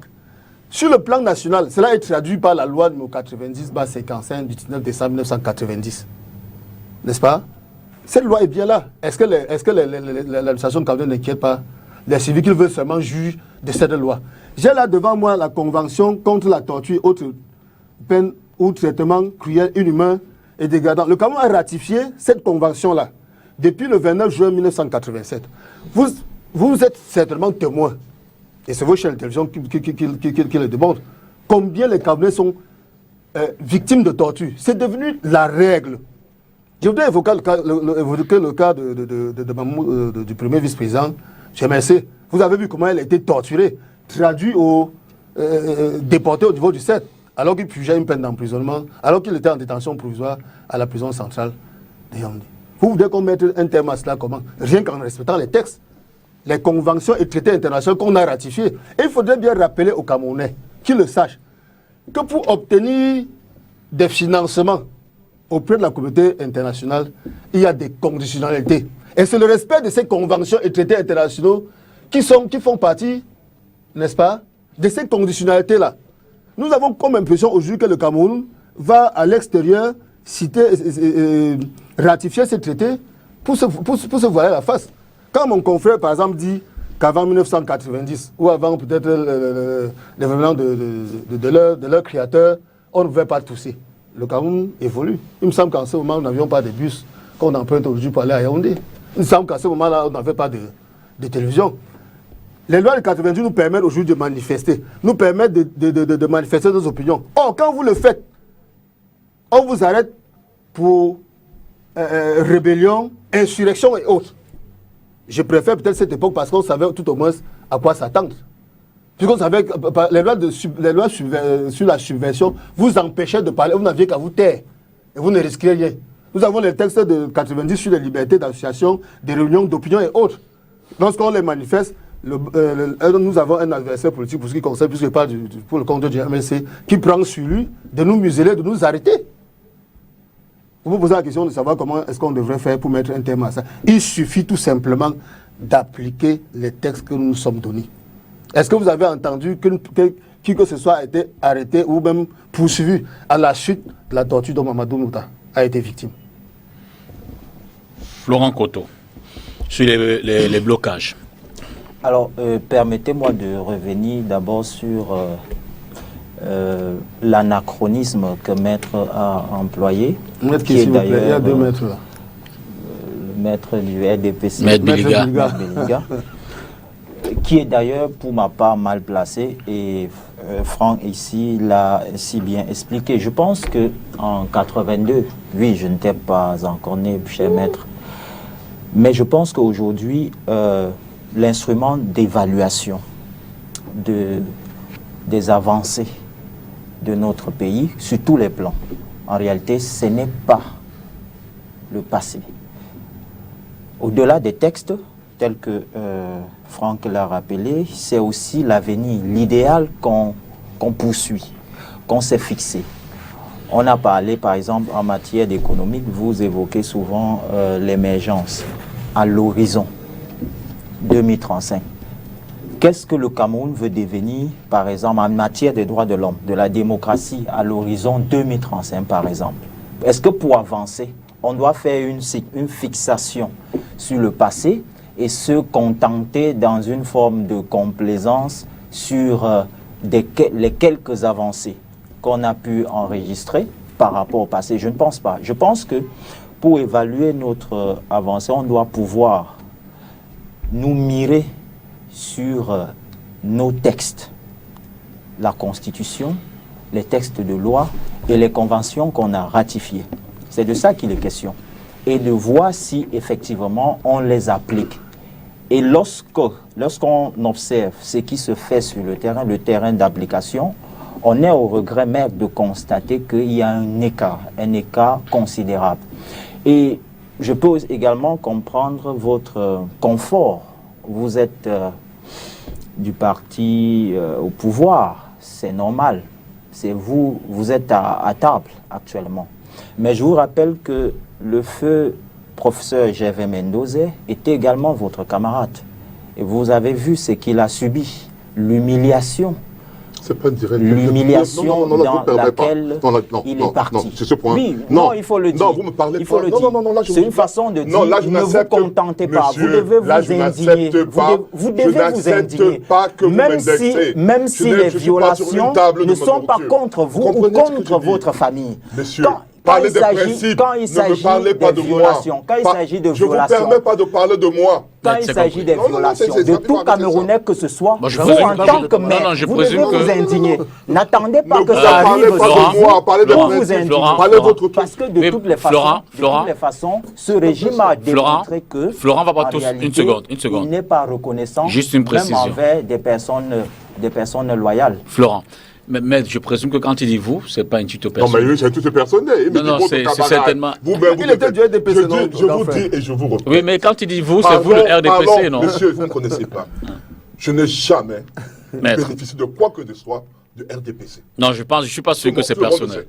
Je suis pas sûr que c'est personnel. C'est mon sentiment aussi. Donc, enlevez vos histoires personnelles avec moi. Parlez de votre truc. Il dit vous, sous-entendu le RDPC. Vous avez terminé? Oui, il a terminé. Parce que je veux quand même répondre une chose. D'accord. Lorsque j'ai entamé ici, j'ai dit, on peut s'améliorer. Je crois que c'est ce que j'ai dit. D'accord. On a d'abord fait quoi? J'ai commencé, voilà, maintenant on a fait quoi? Tout le monde ici sur ce plateau, tout le monde vous dit, oui, on ne peut pas faire la comparaison par rapport à hier, parce qu'on a quand même évolué. Il n'y avait pas de voiture, il n'y avait pas de ceci. Ça veut dire qu'il y a quand même eu, au jour d'aujourd'hui, une évolution par rapport à ce qu'il y avait hier en matière de liberté au Cameroun. Ne pas le reconnaître, c'est faire preuve de mauvaise foi. Maintenant, on peut imaginer que ça peut aller plus loin. Mais confrère, tu as parlé de la liberté d'expression. Pourquoi les gardes, les gilets jaunes ont été maltraités et mis en prison en France? Ils sont en prison. Je voulais poser une question simple. Pourquoi est-ce qu'ils ont été battus? Ils sont dans quelle prison? Mais il y en a qui avaient été condamnés. Ils ont été condamnés, confrère. Parce que... Ils ont été condamnés pourquoi? Ouais, vous me laissez parler. Non, répondons. Vous me posez la question, il peut répondre. Vous avez dit ceci, que les principes disent que la liberté, on ne peut pas être poursuivi pour ses expressions. Oui. Je vous donne des cas bien précis dans un pays de droits de l'homme qu'on appelle la France, oui, où on a vu les gilets jaunes matraqués, battus, etc. Et là-bas, c'était du fait de leur violence. Confrère, il faut bien se le dire. Vous faites dans l'amalgame. C'est du fait de la violence. Marcher et exercer des violences, c'est autre chose, c'est deux choses différentes. Pour manifester son opinion sans rien casser. Pourquoi est-ce qu'on les a violentés? Être justiciable de rien du tout. Pourquoi est-ce qu'on les a violentés? Ils étaient violents. Mais parce que, suivez-moi bien. Ils étaient violents, ils ne marchaient pas seulement. Laissez-moi parler. C'est ça la vérité. Pourquoi je dis et je dis ceci. Si on parle du principe qu'on peut avoir le droit de marcher comme on veut, on ne parlait plus d'encadrement de manifestation. C'est-à-dire que je me lève un matin... Mais vous prenez le mauvais exemple. Oh mon Dieu. Maître Kenyé, je vous en prie. Vous savez, quand vous êtes sur les réseaux sociaux, vous pouvez écrire n'importe quoi. Maintenant, vous avez la contradiction, vous commencez à vous fâcher. Je dis ceci. Décidément, vous m'en voulez dans les Si réseaux vous sociaux, dites qu'on a la liberté de marcher, de faire ce qu'on veut, ça veut dire qu'on n'a pas besoin d'encadrement. On se lève un matin, on fait ce qu'on veut. Si vous dites qu'on peut encadrer, ça veut dire que vous reconnaissez à l'État régalien de pouvoir encadrer, pouvoir avoir un droit de regard sur votre manifestation. Un droit de regard. En France, il y a le système d'autorisation. Vous demandez qu'on vous donne l'autorisation. Or, si vous avez ce droit, vous ne demanderez pas l'autorisation. On vous dit, vous voulez marcher? Oui. Vous devez marcher de telle heure à telle heure, sur cet itinéraire, etc. On limite dans votre liberté. On limite dans le temps. On limite dans l'espace. Malgré la convention dont vous parlez, qui disent que chacun peut s'exprimer comme il veut, etc. C'est pour vous dire, donc, c'est pour ça que je suis en train d'expliquer aujourd'hui, pour vous dire, les tests sont là. Ces tests sont adaptés à chaque pays. À chaque pays, selon les réalités du pays. Que ce soit le droit de l'expression. Et sachez que, lorsque les cris séditieux, les outrages à chef d'État, etc., c'est pas le Cameroun qui a inventé ça. Regardez dans tous les codes pénaux du monde, vous allez trouver ça. D'une façon comme ça. C'est-à-dire que vous n'avez pas le droit de dire n'importe quoi. Parce qu'on vous dit qu'il y a une liberté. La liberté est canalisée dans tout le monde, dans tout le pays du monde. Il y a des pays où si vous parlez seulement mal du président de la République, je dis bien seulement mal, ou bien vous faites la caricature du président de la République, vous êtes bien en prison. Merci, maître. Franck, ici, sur les blocages. Je crois que le premier blocage, c'est, comment je vais dire ça, la mauvaise foi et peut-être la malhonnêteté. Quand je dis la mauvaise foi et la malhonnêteté, ça se caractérise par le fait, d'ignorer d'abord les textes que nous avons devant nous pour chercher toutes sortes de raisons dans l'univers tendant à justifier l'injustifiable. C'est la première chose et c'est la caractéristique de la plupart des gens qui sont au pouvoir et qui ont quelque chose à perdre. Parce que ce qui a expliqué, c'est la logique du pouvoir, qui est différente de la logique, si vous voulez, constitutionnelle, à travers laquelle, justement, une société fixe les piliers sur lesquels elle va fonctionner.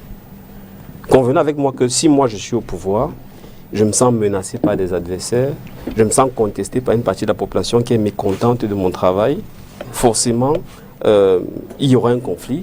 Et à travers ce conflit, moi je vais utiliser tout ce que je peux, les institutions, déformer les lois pour maintenir mon statu quo. C'est seulement ce qui se passe. Quand on prend l'exemple, par exemple, de la France, pour dire qu'avec les gilets jaunes, est-ce qu'il n'y a pas eu des violences, est-ce qu'il n'y a pas eu des condamnations? Il y a eu des condamnations. Et la France a été interpellée par le Haut Commissariat des Nations Unies en charge des droits de l'homme, Michel Bachelet, qui était au Cameroun. Elle a interpellé la France, elle a mené une enquête. Au bout de l'enquête, elle a condamné la France.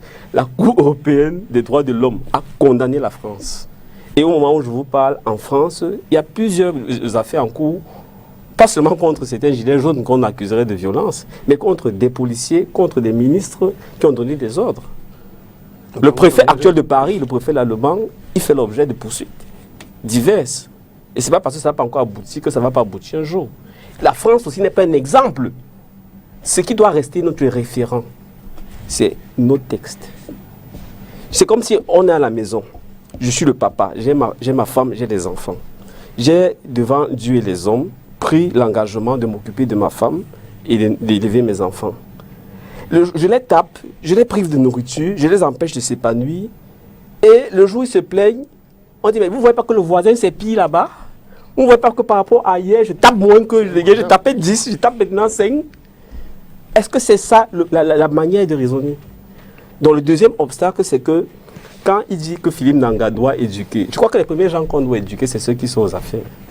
Les premiers gens qu'on doit éduquer, c'est tous ces officiers de police judiciaire, excusez-moi avec tout le respect que je dois à certains, qui ont oublié qu'on a adopté depuis plus de 10 ans un code de procédure pénale qui fait que quand on interpelle quelqu'un, il n'est pas privé de ses droits.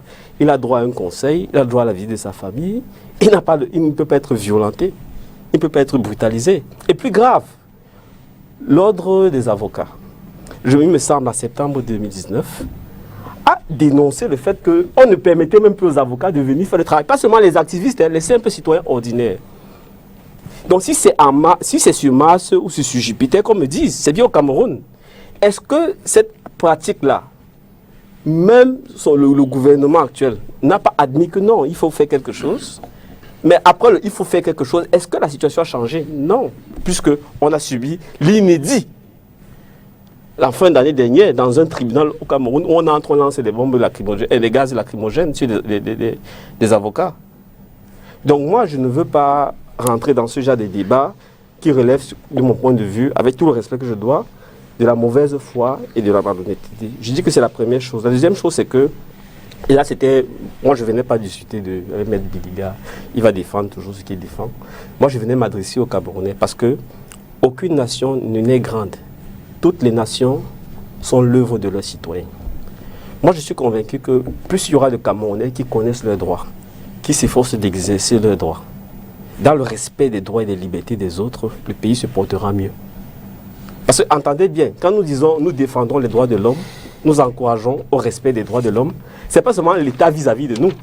C'est entre vous et moi, M. Dipita, c'est-à-dire moi-même, je n'ai pas le droit de venir te voler, te priver de tes droits, te priver de ta liberté.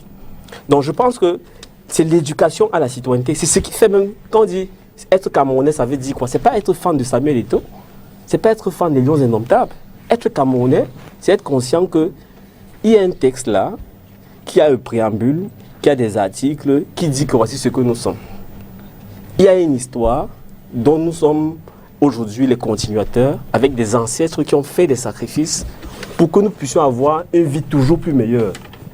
Et le devoir que nous avons vis-à-vis des règles qui fixent ce que nous sommes, c'est-à-dire la Constitution et les lois qui en découlent, vis-à-vis de nos ancêtres, le devoir que nous avons, c'est de rendre la société chaque jour un peu plus meilleure. Soit même en se comportant de façon correcte, mais surtout aussi en amenant tout autour de nous et ceux qui sont au-dessus de nous à tenir leurs engagements. Donc, moi, je pense que c'est ça la citoyenneté. Et je crois que dire ce genre de choses, ce n'est pas être contraire à l'esprit de construire une nation. Mais on ne construit pas, on ne change pas une situation négative quand on commence par nier sa gravité. Et si vous voulez, maintenant, je peux entrer dans les détails pour vous dire par type de violation, l'ampleur à travers le travail que nous faisons. Parce que un des problèmes, par exemple, qu'on a au Cameroun, c'est que on amène un débat sur les droits de l'homme, ça devient une affaire, c'est les opinions, ça dépend chaque pays. Nous, le travail qu'on essaie de faire depuis janvier 2021 à Stand Up for Cameroun, c'est que partant de ce constat, nous avons décidé qu'on va documenter. Ça veut dire que recenser précisément les principales violations des droits de l'homme qui surviennent, peu importe celles qui touchent. Par exemple, dans le rapport de ce mois de mars, nous parlons de votre camarade du parti, M. Messanga Nyamding, qui est menacé dans sa liberté d'expression. C'est pour vous dire qu'on n'est pas partisan. Il a le droit de dire que M. Ngongo... Vous n'avez pas à reprendre. Il a le droit de dire que M. Ngongo, qui est un citoyen camerounais, qui est le ministre d'État, secrétaire général de la présidence, n'est pas quelqu'un qui gère bien. Il a le droit de le dire. D'accord. Puisque nous, on le dit. Je ne sais pas si vous voyez. Donc nous, on le dit qu'il a mal géré l'affaire de la CAN. Aujourd'hui, il veut s'approprier l'affaire du Covid, etc. On n'est pas sanctionné. Pourquoi lui, il faut qu'il soit sanctionné? Les lois du parti ne sont pas supérieures aux lois de la République. Je ne sais pas si vous voyez. Donc c'est pour vous dire qu'on est dans un travail parce que c'est un travail qui permet de bâtir la nation sur des bases propres, solides.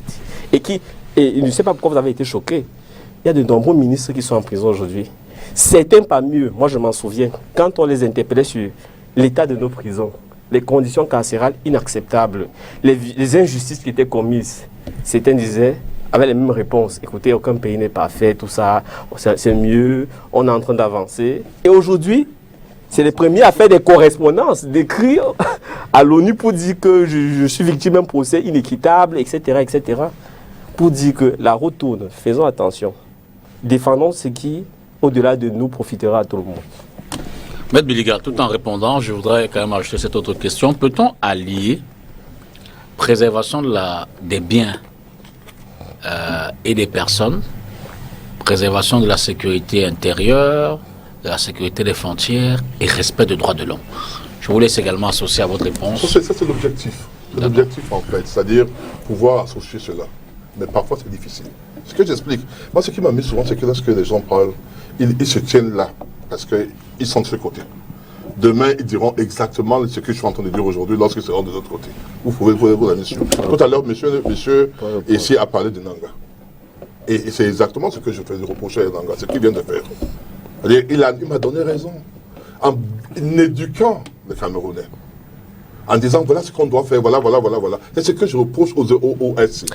Les OSC, leur problème c'est quoi? C'est de dire qu'on a violé, on a fait ceci, et ne pas dire aux gens par exemple que lorsqu'on vous empêche, on vous demande de ne pas marcher, ne marchez pas. Non, parce que lorsque vous ne marchez pas, parce que si vous marchez, vous violez telle disposition légale, vous pouvez être passible de telle poursuite, de telle inculpation, etc. C'est ça aussi l'éducation. Lorsque vous restez pour dire oui, on peut se lever et marcher comme on veut. Et c'est pour cette raison que je prends les comparaisons avec des pays qui vous servent de référence, de référentiel en matière de droits de l'homme.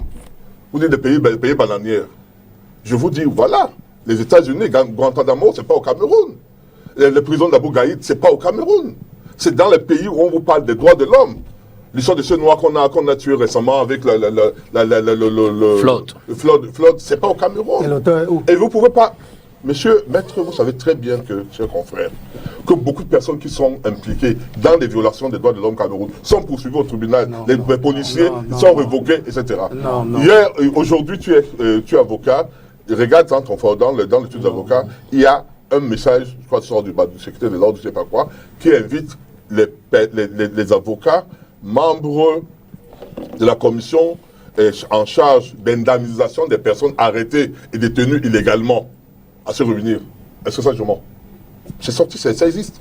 C'est ça qu'on doit dire aux Camerounais, que lorsqu'on vous arrête, par exemple, et que, parce qu'il n'y a pas, l'armée ou la police n'est pas constituée que des saints, il y a des actes qui sont posés qui sont répréhensibles.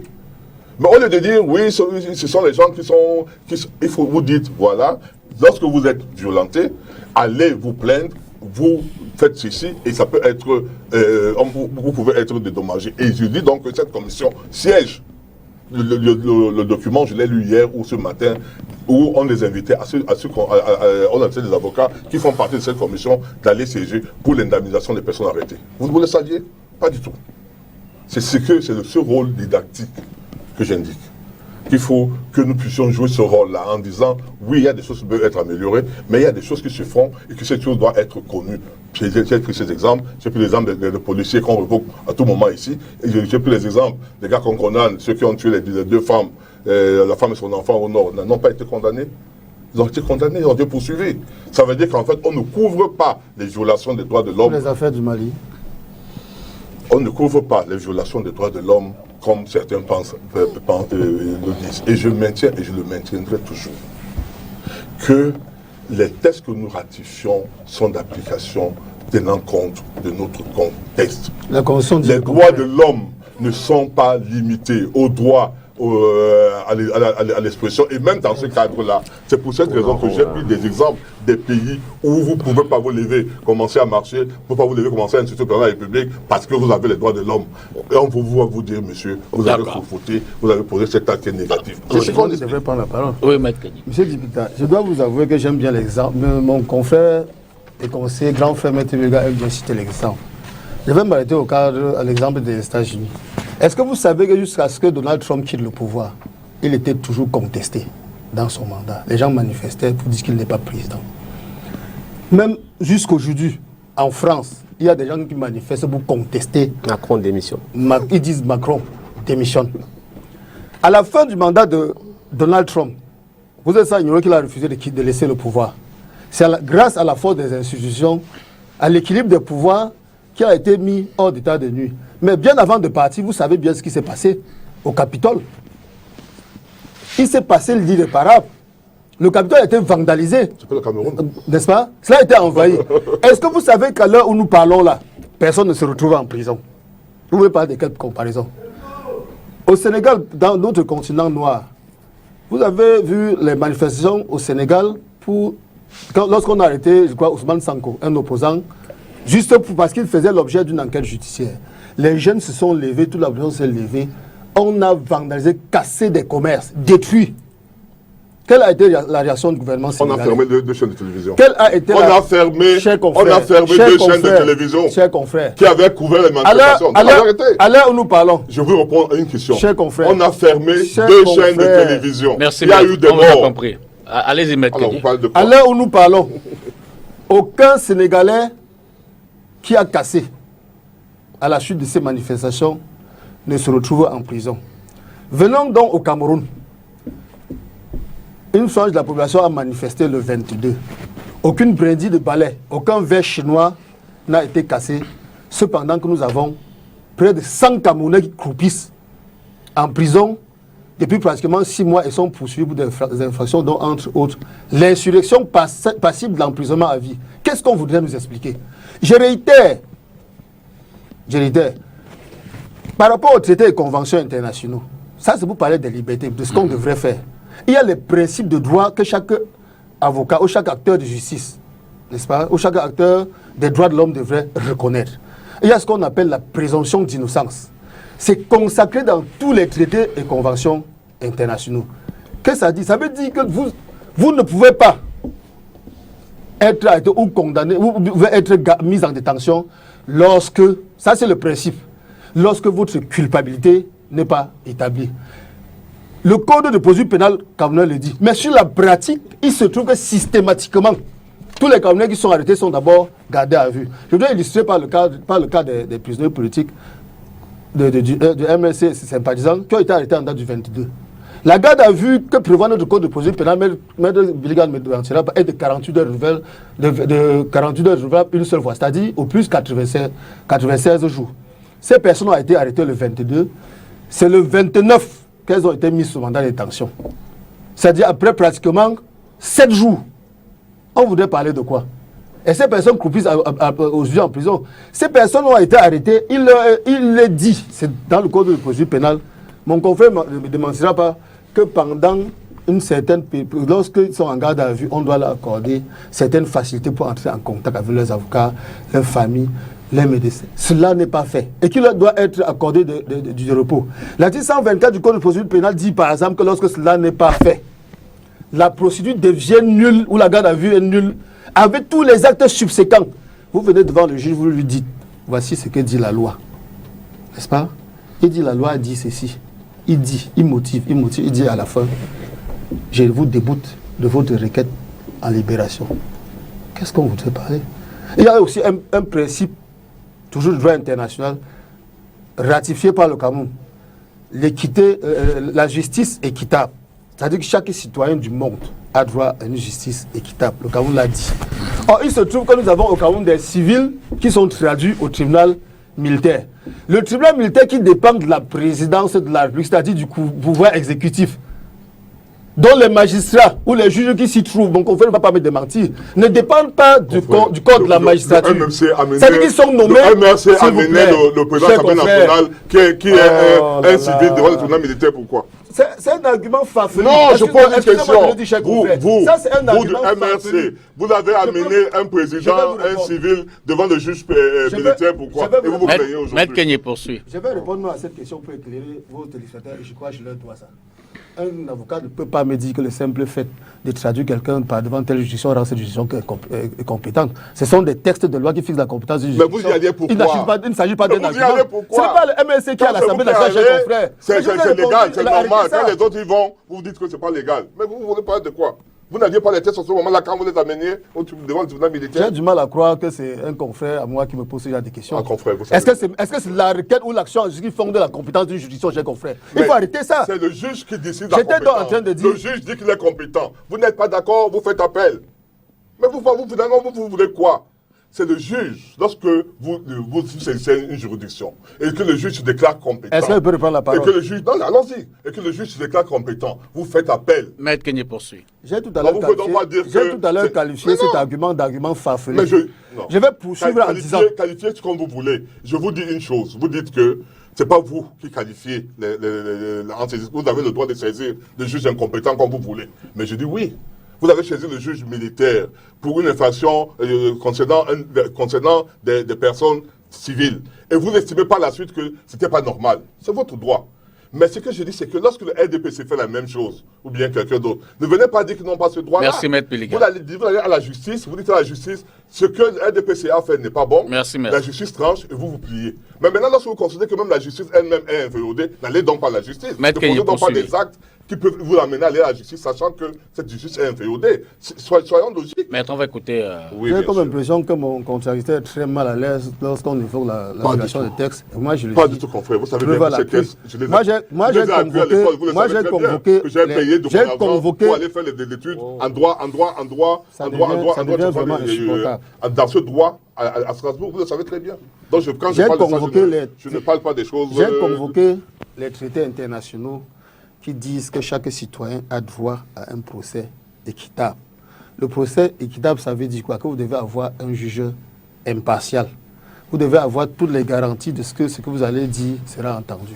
Or, il se trouve qu'au niveau du tribunal militaire, il est infiodé au pouvoir exécutif. Le magistrat militaire est nommé. C'est-à-dire, il ne juge pas selon sa conscience et la loi. Dites-nous que lequel n'est pas nommé, confrère. Pendant que le magistrat civil a été nommé, Maître Béliga. ou pas? Maître Béliga. Non, mais est-ce que le Non, magistrat ce civil sont des est corrections, nommé ou ce pas? sont des corrections qu'on peut faire, mais laissons... Oui, laissons excusez-moi. voilà, je vous en Non, prie. c'est Laissons pas Maître bien, Kenny il y a- poursuivre. Excusez-moi. Il a même d'ailleurs tort. Je dis bien qu'au niveau du tribunal militaire, de la juridiction militaire, de la justice militaire, le juge, il est nommé par une seule personne. Si vous voulez lui répondre en passant, les autres juges, le juge du droit commun, c'est à la suite d'un conseil supérieur de la magistrature composé de plusieurs personnes Ah, là, maintenant, qu'il est là, désigné. là, maintenant, vous donnez- Il n'est pas nommé. là, maintenant, Cependant, vous donnez- notre vous est nommé, donnez déjà il a l'obligation du respect de la hiérarchie. N'est-ce pas? Pour illustrer ce que je suis en train de dire, voyez-vous, dans le cadre de ces procès-là, M. Dipita, comment pouvez-vous imaginer qu'à la faveur des marches du 22 septembre, plusieurs personnes ont été arrêtées à Yaoundé, à Douala, en Banga, en Konsamba, à Bafsan, à Baranté, à Bafang, à Tchang, à Baham. Pendant certaines sont traduits au tribunal militaire pour répondre des faits, des révolutions pour les mêmes faits, des rébellions et autres. D'autres sont traduits en Konsamba, au tribunal de premier instant de Konsamba, au tribunal de premier instant de Mbaga, tribunal correctionnel pour les manifestations, pour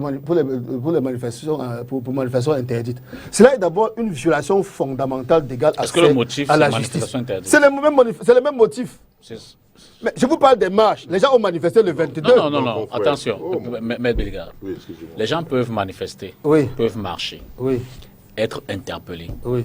mais ne le sont pas sur le motif de marche illégale, non? C'est les Ça mêmes peut personnes arriver. ils ont été Non, je suis arrêtés. d'accord, mais je veux Ils dire ont été arrêtés à la faveur des marches programmées par le MSC. Ça, Cela, c'est fait. D'accord. Dans Mais quels sont les différentes- motifs, ces marches étaient- quels sont les motifs qui leur sont attribués? Je suis en train de vous dire comment l'autre État peut violer même le principe d'égal accès à la justice. Bon, ça, c'est C'est-à-dire notre- les personnes arrêtées pour les mêmes faits. Pendant que d'autres personnes, certaines sont traduites au tribunal militaire pour des infractions passibles de la peine de mort. D'accord. D'autres sont traduites au tribunal de droit commun, tribunal de première instance de Mbaga et de Konsaba. Ça, à titre illustratif, pour vous dire que notre justice joue de nous. Et pour conclure en disant que nous n'avons pas de justice au Cameroun, elle n'existe pas, surtout en matière de droits de l'homme. Il faut refonder. D'abord, l'une des solutions, ça m'a échappé tout à l'heure, il faudrait d'abord que la justice devienne indépendante, qu'elle ne soit plus sous le joug de l'exécutif, que le corps de la magistrature puisse lui-même, peut-être à partir de la Cour suprême, gérer la carrière des magistrats.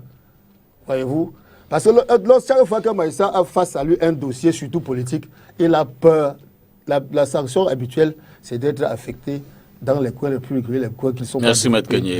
Vous allez d'ailleurs emboîter avec la dernière ligne droite.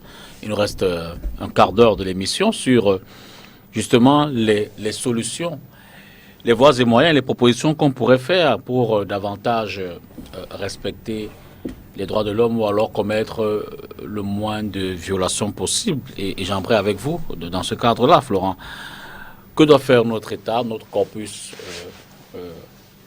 juridictionnel pour aller dans ce sens-là, moins de violations des droits de l'homme?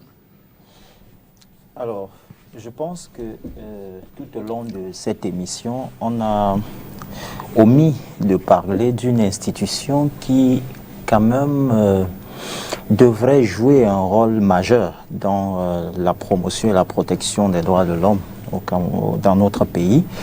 Et l'omission est sans doute due au fait que, en réalité, cette institution-là, la Commission nationale des droits de l'homme, pour ne pas la nommer, n'agit presque pas. Ou alors, ses pouvoirs d'action sont limités. Pour parler des solutions, moi je veux bien que cette commission puisse que l'on puisse attribuer à cette commission des pouvoirs, par exemple d'ester en justice, pour qu'elle ne soit pas limitée uniquement à produire des rapports à l'adresse de la présidence de la République, et des rapports quelquefois complaisants. Et je pense que c'est déjà là la première solution que je propose. Deuxièmement, la solution est d'abord, il me semble, personnelle. Parce qu'on a l'impression que lorsqu'un citoyen camerounais a une portion de pouvoir, alors il devient arrogant, il se sent intouchable. Et de ce point de vue, il peut se permettre de violer, n'est-ce pas, les droits de l'homme, de qui que ce soit.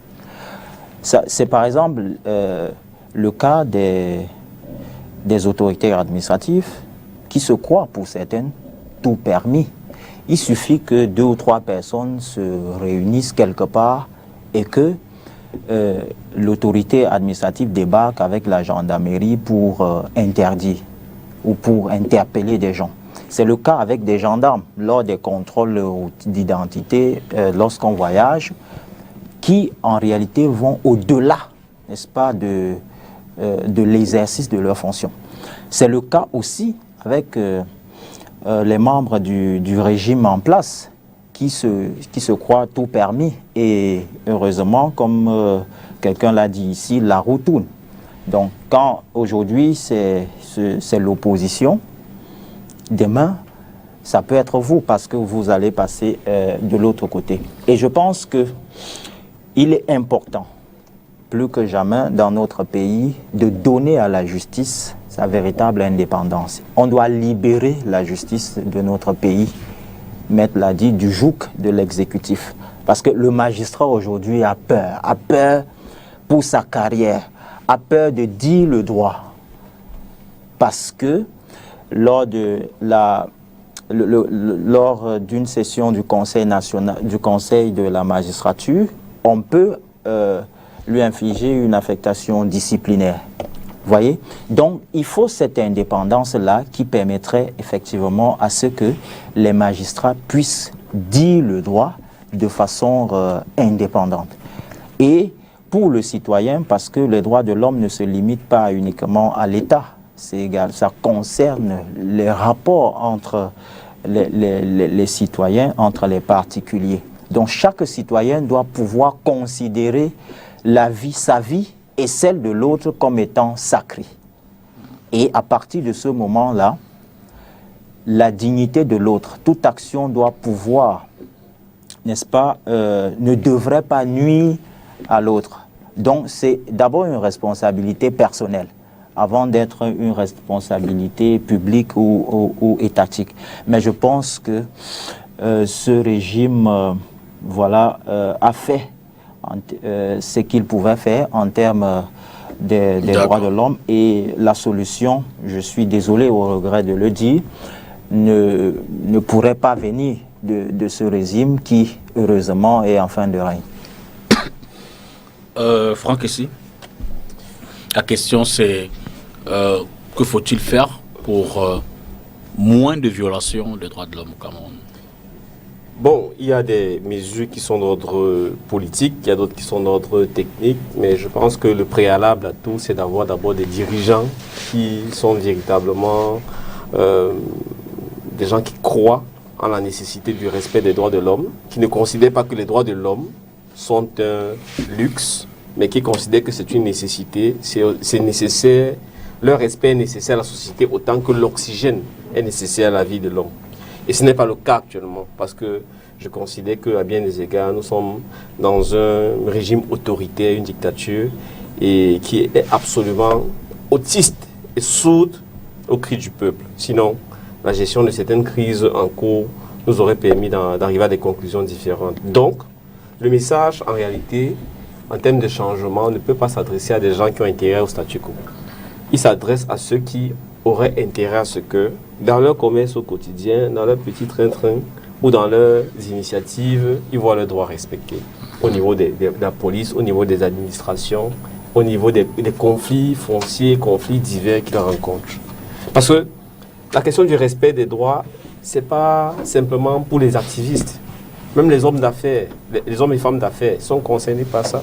Tant qu'on a une justice qui ne fonctionne pas normalement, tant qu'on a des injustices qui sont produites de façon systémique, on aura des crises. Donc, le message que moi j'ai adressé, c'est un message principalement aux Camerounais qui sont victimes de ces injustices, qui sont victimes du non-respect de leurs droits au quotidien. C'est qu'aujourd'hui, pour citer, le 10 avril, c'était récemment, c'était l'anniversaire, 73e anniversaire de l'UPC. Un des pères fondateurs de l'UPC, Oumi Obed, disait qu'il ne sert à rien de dénoncer l'injustice et l'arbitraire d'un système si l'action n'est pas organisée pour y mettre un terme. Il disait aussi que ce sont ceux qui ont le plus intérêt à la mise en place de réformes qui doivent se mobiliser pour que ces dernières surviennent. Donc ceux qui nous regardent aujourd'hui, les familles des victimes, des militants qui sont dans les cellules, au lieu d'être taraudés par la peur, vous devez vous mettre ensemble pour dire qu'est-ce qu'on peut faire ensemble. Tous ceux qui au quotidien, dans les marchés, dans leur vie au quotidien, subissent l'arbitraire de ceux qui se croient investis du manteau de l'impunité, ils doivent s'organiser pour dire comment faire respecter nos droits. Parce que, encore une fois, comment je vais dire ça, le tyran ne va pas renoncer à la tyrannie si le peuple ne se lève pas. S'il ne se lève pas de façon citoyenne pour imposer le respect de ses droits. Mais de façon technique concrète, nous avons produit un rapport qui a 35 grandes recommandations. Certaines s'adressent à l'État, où on dit qu'il y a des choses à faire pour cesser les arrestations arbitraires, cesser les détentions arbitraires, cesser les actes de torture, cesser les procès inéquitables, former l'ensemble de la chaîne judiciaire sur le respect de vos propres lois, créer des cadres où, en tant que Camerounais, de façon régulière, on s'assoit pour dire qu'est-ce qui ne va pas, comment on peut améliorer et évaluer à intervalles réguliers ce qui a été observé comme avancé pour corriger, être honnête dans le sens où il ne faut pas commencer par nier le fait qu'il y a des problèmes, nous ne sommes pas parfaits, donc nous devons construire un chemin vers la réalisation de notre idéal. Maintenant, aux autres membres de la société, je pense qu'aujourd'hui, l'heure, c'est aux synergies. Les Camerounais ont une maladie, une caractéristique, c'est qu'ils sont très intelligents, mais ils ont une maladie, c'est qu'ils ne savent pas travailler durablement ensemble sur les causes communes. Je pense que nous tous qui parlons aujourd'hui de la nécessité d'améliorer la situation, on doit trouver comment mutualiser nos énergies, faire des synergies pour peser sur ceux qui ont intérêt au statu quo. Maître Biliga, oui. Que faut-il faire pour diminuer ou alors avoir le moins de violations de droits de l'homme possible au Cameroun? L'information des personnes qui sont appelées de par leur fonction, par exemple, à violer les droits de l'homme. C'est généralement les policiers, c'est les gardiens de prison, et j'avoue qu'ils sont généralement formés. Très souvent, on les forme, mais ce sont des êtres humains. Ce sont des êtres humains, on les forme, j'en parle parce que j'ai été de ceux qui ont les formés. Dans le cadre de mes fonctions, à l'époque, j'étais président de la Commission des droits de l'homme de Barreau. On a eu à les former, les prisonniers et autres, pour pouvoir, je veux dire, les gardiens de prison, les gendarmes, les policiers, dans des séminaires avec le Catholic Relief Service, avec le consulat des États-Unis et autres, pour pouvoir les amener à s'approprier ces lois et autres. Mais c'est des êtres humains. Donc, ils peuvent poser des actes. Et c'est là où je dis, la deuxième chose, c'est que sans qu'il y a des violations, on doit pouvoir les sanctionner. On doit pouvoir les sanctionner et peut-être faire passer l'information. Parce que très souvent, on les sanctionne, mais les gens ne sont pas au courant et on dit qu'il y a une sorte d'impunité. La deuxième chose également, c'est que tout le monde doit y participer. Ce genre de rencontres y participent également. Les ONG doivent pouvoir cesser de se positionner comme étant des partis politiques d'opposition. C'est-à-dire, lorsqu'ils sont considérés comme des partis politiques d'opposition, la preuve, Franck, mon jeune frère Franck, il est en même temps dans une ONG, une société civile, et en même temps membre d'un parti politique d'opposition. Vous êtes en même temps avocat et vous comprenez donc qu'à ce moment-là, le message qu'il va donner tout de suite au niveau du pouvoir, c'est considéré comme étant un message d'un parti d'opposition. On voit ce que Mme Kawala fait. Dès qu'elle parle, on se dit, même si ce qu'elle dit peut être quelque chose de pertinent, ça devient inaudible du fait de sa casquette de femme politique qui veut évincer ceux qui sont au pouvoir. Je voudrais quand même dire une ou deux choses également.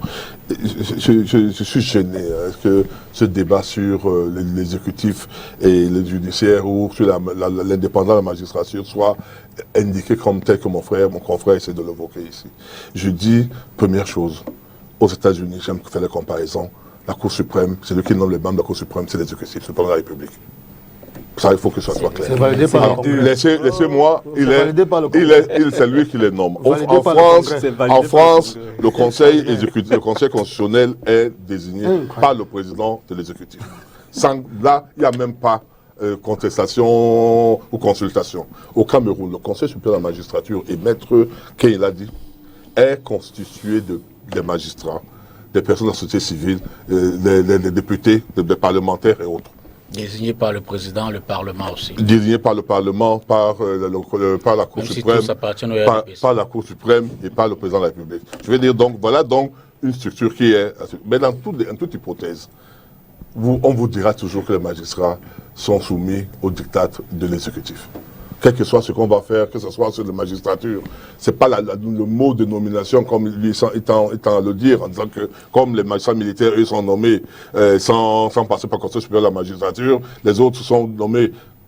La contestation de décisions de justice, que ce soit de la justice militaire ou de justice civile, elle existe toujours. Donc je dis que c'est pas un élément à dire. Et moi je termine en disant que j'aime beaucoup rire lorsque j'entends les gens de l'opposition parler de liberté. Je ne sais pas si vous savez bien que, surtout nous savons tous ici, et dernièrement encore, je crois qu'il y a 2 ou 3 personnes qui ont dit ça. Là, c'était pas de politique ici où, si vous faites une critique, fut-elle fondée à leur leader, on va vous saquer. On va vous insulter. Pouvoir de l'État. On va vous insulter. Imaginez donc que ce parti est le pouvoir de l'État. Pour le moment, ils n'ont pas le pouvoir de l'État. Ils vous menacent, ils vous insultent, ils vous calomnient. Imaginez qu'ils aient le pouvoir de l'État. C'est-à-dire qu'ils ne pourront même pas vous permettre de vous exprimer. On a vu ça, on a vu les opposants venir en Guinée. C'est parce que la Guinée qu'on a fait aujourd'hui est plus avancée qu'hier. C'est parce que le Bénin est plus avancé qu'hier en matière de démocratie ou de liberté. Voilà donc les opposants qui, c'est facile quand on est de l'autre côté, en espérant convaincre les gens de venir au pouvoir, de critiquer. Et lorsqu'on leur donne la parole, ils ne peuvent plus. Et quand ils prennent le pouvoir, ils sont capables. Si vous le permettez, je vais aller pour des solutions. Absolument. La première des choses, je voudrais vous dire, en toute âme et conscience, que c'est la légitimation ou la légitimité de nos gouvernants, en commençant par le premier. Je le dis pourquoi, parce que lorsqu'on est légitime, je prends par exemple le cas du chef de l'État actuel, le chef d'État de fait, qui a été élu, dit donc, avec 74%, n'est-ce pas, de suffrage. De quoi a-t-il peur pour museler ou frapper autant, avec 71%, de quoi a-t-il peur pour mépriser ou maltraiter autant les gens qui n'ont eu que... Vous disiez tout à l'heure que Trump, par exemple, a connu les contestations jusqu'au dernier jour. Tout à fait, que 14%. Donc le fait d'avoir... s'il vous plaît, ne m'interrompez pas. Ça, c'était la première solution. Ouais, le problème, donc, c'est sur la légitimation. La légitimation passe par quoi? Naturellement, par un code électoral consensuel. Lorsqu'on est légitime et qu'on sait qu'on a le suffrage des personnes qui vous ont élu, vous ne pouvez pas les maltraiter, vous leur êtes redevables. Si les droits de l'homme ne marchent pas, c'est parce que ceux qui nous gouvernent sont illégitimes. La seconde chose, c'est la faiblesse, n'est-ce pas, des autres pouvoirs. Il faudrait qu'il y ait un pouvoir exécutif fort, un pouvoir législatif fort. Quand on parle du pouvoir législatif, par exemple, nos députés, autant pour moi, n'ont jamais porté un projet de loi à l'Assemblée nationale. C'est l'exécutif qui leur soumet des lois qu'ils votent. Et au niveau de la justice, vous êtes sans ignorer qu'elle est totalement infiodée au pouvoir. Pour finir, il est 23h. N'est-ce pas? Donc moi, au-delà de ce que je viens de dire, je pense qu'il faudrait démanteler de manière radicale certains centres de torture, dont le CERT, qui ne nous sert pratiquement à rien. Où on peut arrêter des gens gardés pendant 2 mois sans qu'on sache où ils se trouvent, les garder à vue, en violation de la loi. Et il y a déjà même la direction de surveillance du territoire qui intervient, alors que dans l'ordonnement judiciaire camerounais, ils n'ont aucune place. Donc on devrait démanteler ces centres de torture. Naturellement, pour le reste, je m'associe à ce que mes autres panélistes ont dit. Merci à tous les panélistes, Florent Koto, Franck Essy, Maître Joseph-Claude Biliga et puis Maître Fabien Keigné. Merci à vous à la maison d'avoir regardé cet autre débat ce soir sur STV. Bonsoir Yamati. Grand frère, tu as gâté.